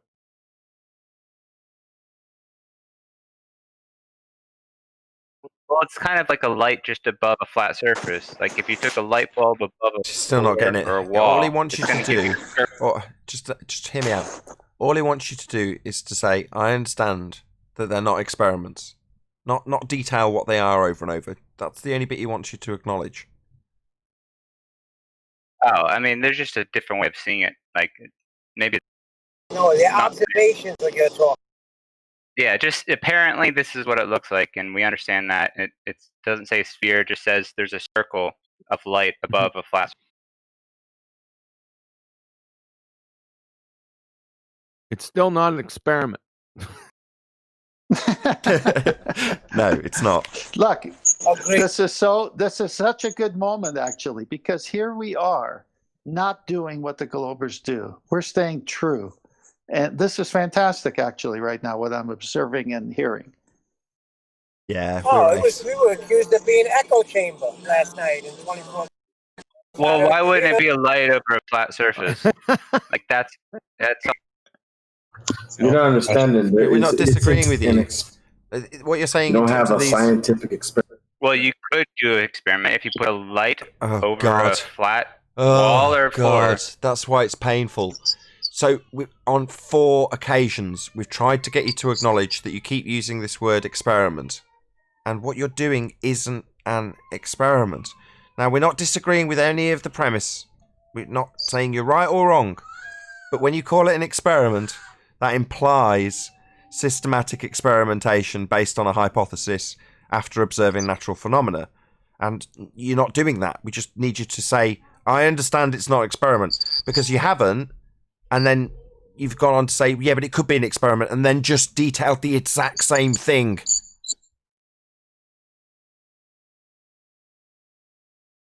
Well, I don't know. I would have to describe the experiment It's just a light over a flat surface. Yeah, we know. That's We the heard. Yeah, we get that. It's going to get annoying. The scope of the scientific Okay. method. Okay. God. We know. We heard. I'm not trying to. We're never going to get to actually analyze what you're postulating, because you can't just acknowledge that it's not an experiment. 5 attempts, you go, yeah, it's just a way of detailing something. And then 2 minutes later, yeah, but I could call it an experiment when I shine a light on something. No, it's not. We just need you to acknowledge that. Otherwise, we're never going to actually deal with what you're talking about, because you keep calling it something it isn't. Okay, it's not. Broke up. Well, that'll end the show. Like pulling That'll- teeth. Do you know why? Pulling teeth. So, despite the fact, right, let me get this straight, mate. Despite the fact that we've just put 10 minutes into getting you to acknowledge that you've said the word incorrectly, right? Despite that, we're going to get a bit of mic cut off with you not really acknowledging it, a couple of other people talking, and then moving on. I haven't just spent the last 10 minutes of my life not rounding out my show so we can correct your misuse of the word experiment for you to not acknowledge it clearly once.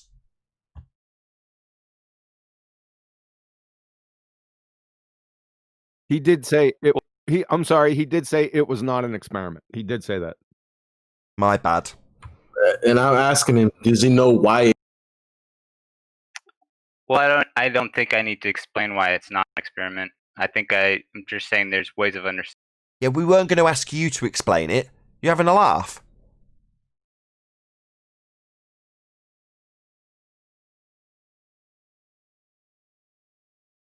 No.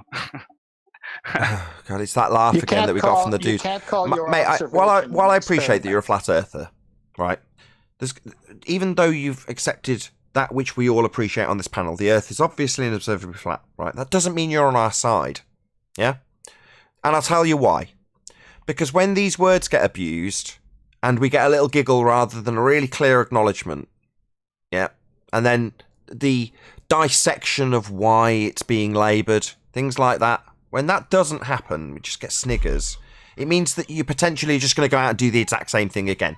And it makes me, personally, look bad.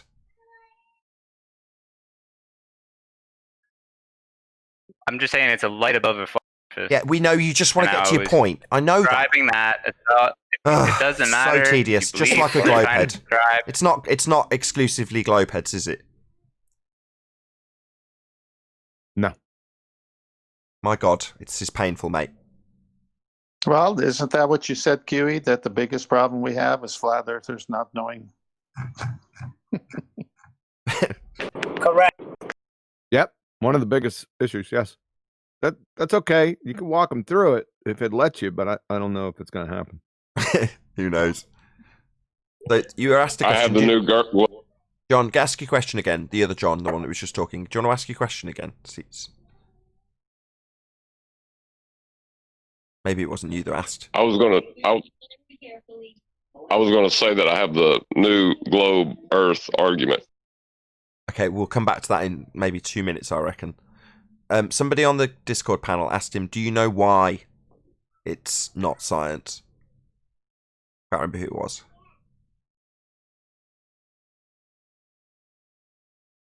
It was El Boricua. El Boricua. I guess it's not an experiment because you didn't let him tell you what he wanted to do. Yeah, I keep telling him that we'll get to that once the point that's considerably more important gets laboured. In other words, we've had 3 or 4 attempts to say, no, it's really important that you don't use that word incorrectly. And it's like, yeah, but I want to talk about my light. Okay, yeah, but the problem is we're in a society that's abused the word science so that they can lend empiricism to the words they say. And those scientific words, the vernacular of science, includes the word experiment. This detail is how we've all been lied to. This is a critical detail. Now, I'm going to berate this fucking guy if he doesn't start cooperating and telling him how little I give a flying fuck about his light over a flat plane. I'll start dealing with him like I dealt with the guy in the pre-show. Are you listening, mate? Yeah. It's an important fucking point that you simply won't acknowledge because you think your little light over a plane is really important for us to listen to. It's not. Our point's important, though. The point that the word science has been hijacked to pull the wool over the eyes of every man, woman, and child in the Western world. That detail is critical. Now, you think it's not critical because you've got a little point that you want to make. Well, shit for brains.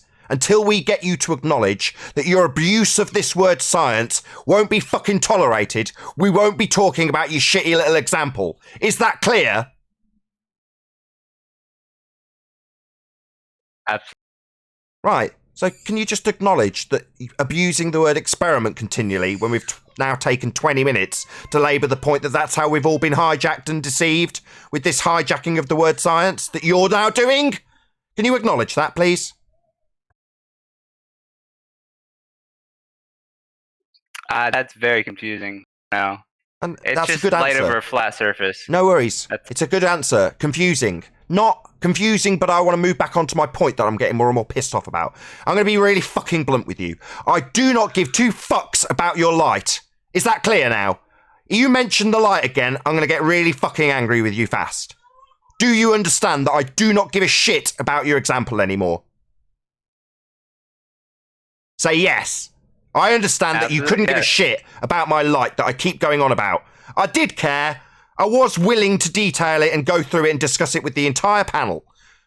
If you acknowledge with an ounce of humility that you are doing precisely the thing that has led us to be on a sphere, which is hijacking the word science with the incorrect use of experiment that we've had to labour for about 20 straight minutes with you. Now, I'm not going to detail the light you want to example. That's not going to happen. But what will happen is me educating you in your misuse of a scientific word. That would be experiment. Don't care how long it takes, but this detail is why most people think they're on a sphere. Because there's wankers out there that say science. When they don't mean science, they often mean maths. And you don't mean science, you mean light over a plane. Fuck all to do with an experiment. Okay, clown? Well, I'm talking to you, flat earth clown. We can know how to see light over a flat So he surface. will. He's going to talk about his experiment. Yo, fuckwit flat earth clown. This is not an experiment and I need you to understand and acknowledge that you keep abusing this term.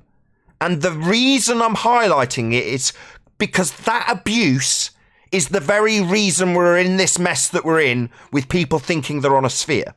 So I'm putting a stop to it and I don't give a shit what side of the fence you sit on or what your example with a light is. I thought I made that clear.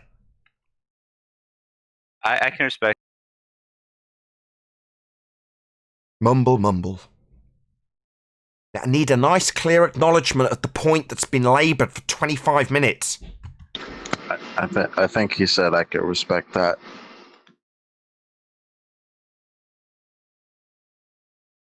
Perfect, I suppose.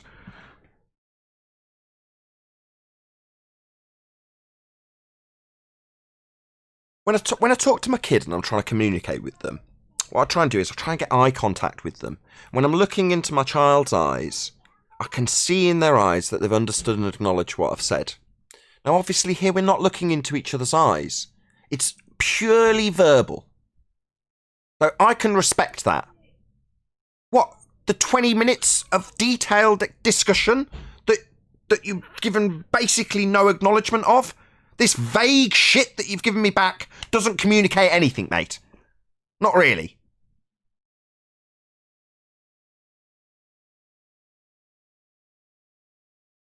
Put it down for us. Give it us back. Make us understand what we made you understand. Right. That's all I'm here to tell you. It absolutely. That's all you're here to tell us. No, we're not listening to what you're telling us, you fuckwit. We're telling you.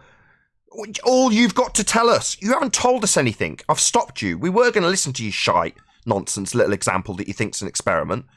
But it's not what you're telling us, mate. We're telling you. Do you understand? You keep abusing experiment, and that's left us with a problem of pretender clowns using this word like you would have used it. Because when you say experiment, it implies empirical nature, scientific method, it implies all those things. But what you're going to do is lend credence to your fucking light. That's all you're doing. Hijacking this terminology to make your little light bullshit sound like it's really important and credible. You're just doing the same shit they do. Yeah, I'm going to beat it out of you, mate. Whether you like it or not. It's not what you're saying, it's what I'm saying. Now I'm looking for more than a 3-word acknowledgement of total vagity to what I've just explained to you.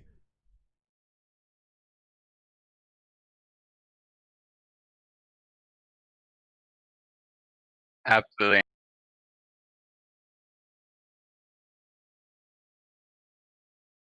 Should take them through the steps. Step 1. Now your mic doesn't work, apparently. Yeah, it's just... I don't think he's interested, Neil. This is observe and declare time for him. Well, if you want to. Observe and declare the Earth is flat. So there you go.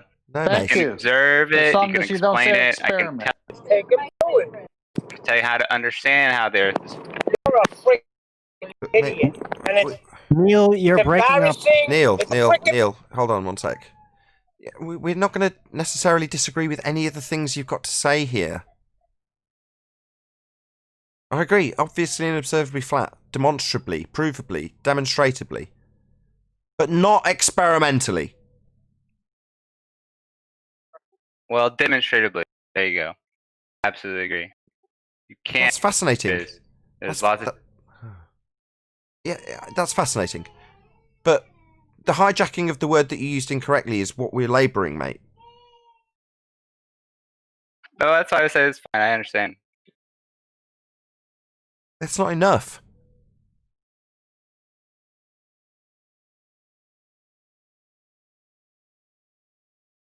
Just saying I understand's not enough.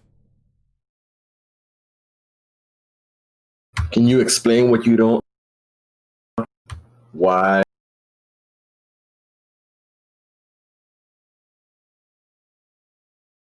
We just want to make sure you don't make the same. I'm asking. You're asking why it's flat. No. I'll absolutely tell you. No, that's not what I don't know asking. what you're asking. I have no clue what you're. I don't know. What are you saying? We're asking you, why are we telling you that the word experiment, the way you used it, is wrong? No, that's fine. That's technical. Yeah, I technically probably. No. You're 100% wrong. Not technically, probably. And Nathan just explained this to you thoroughly, and you still.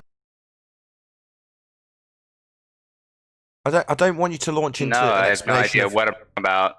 Yeah, I don't. No, what we're looking for is an acknowledgement of the why it's important. When these terms are abused, it leads to people just asserting just so stories with these words attached, which is what you've done. Now, I just kind of want to get an idea from you that you'll go, oh right. So when I say experiment, and I haven't actually got one, that's the reason why we're here debating this subject in the first place. That's the main reason.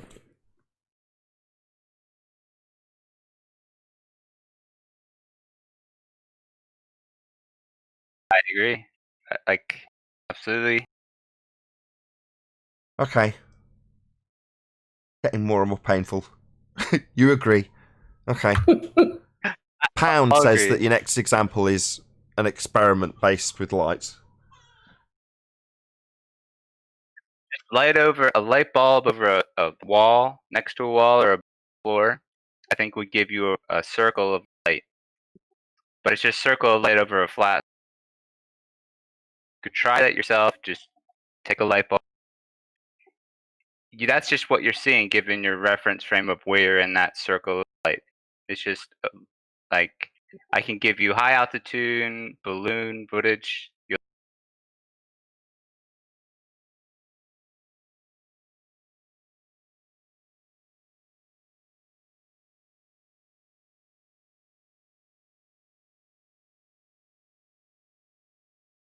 I've got nothing.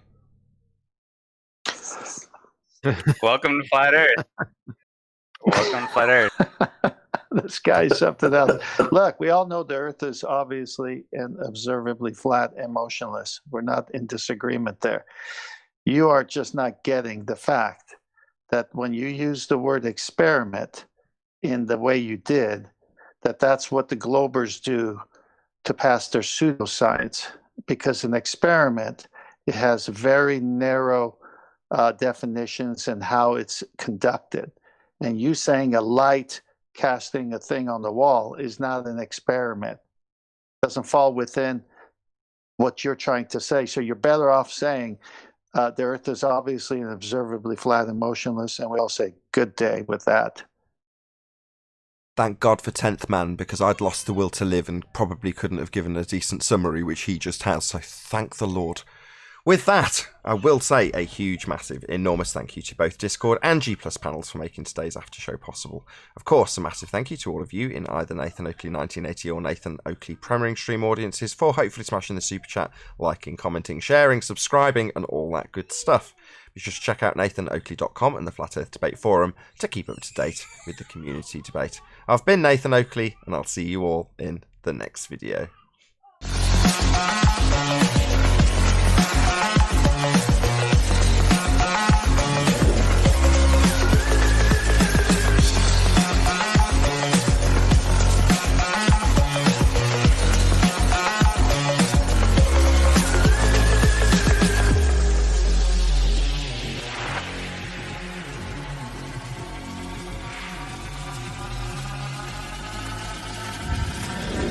Oh, what a day! What a lovely day!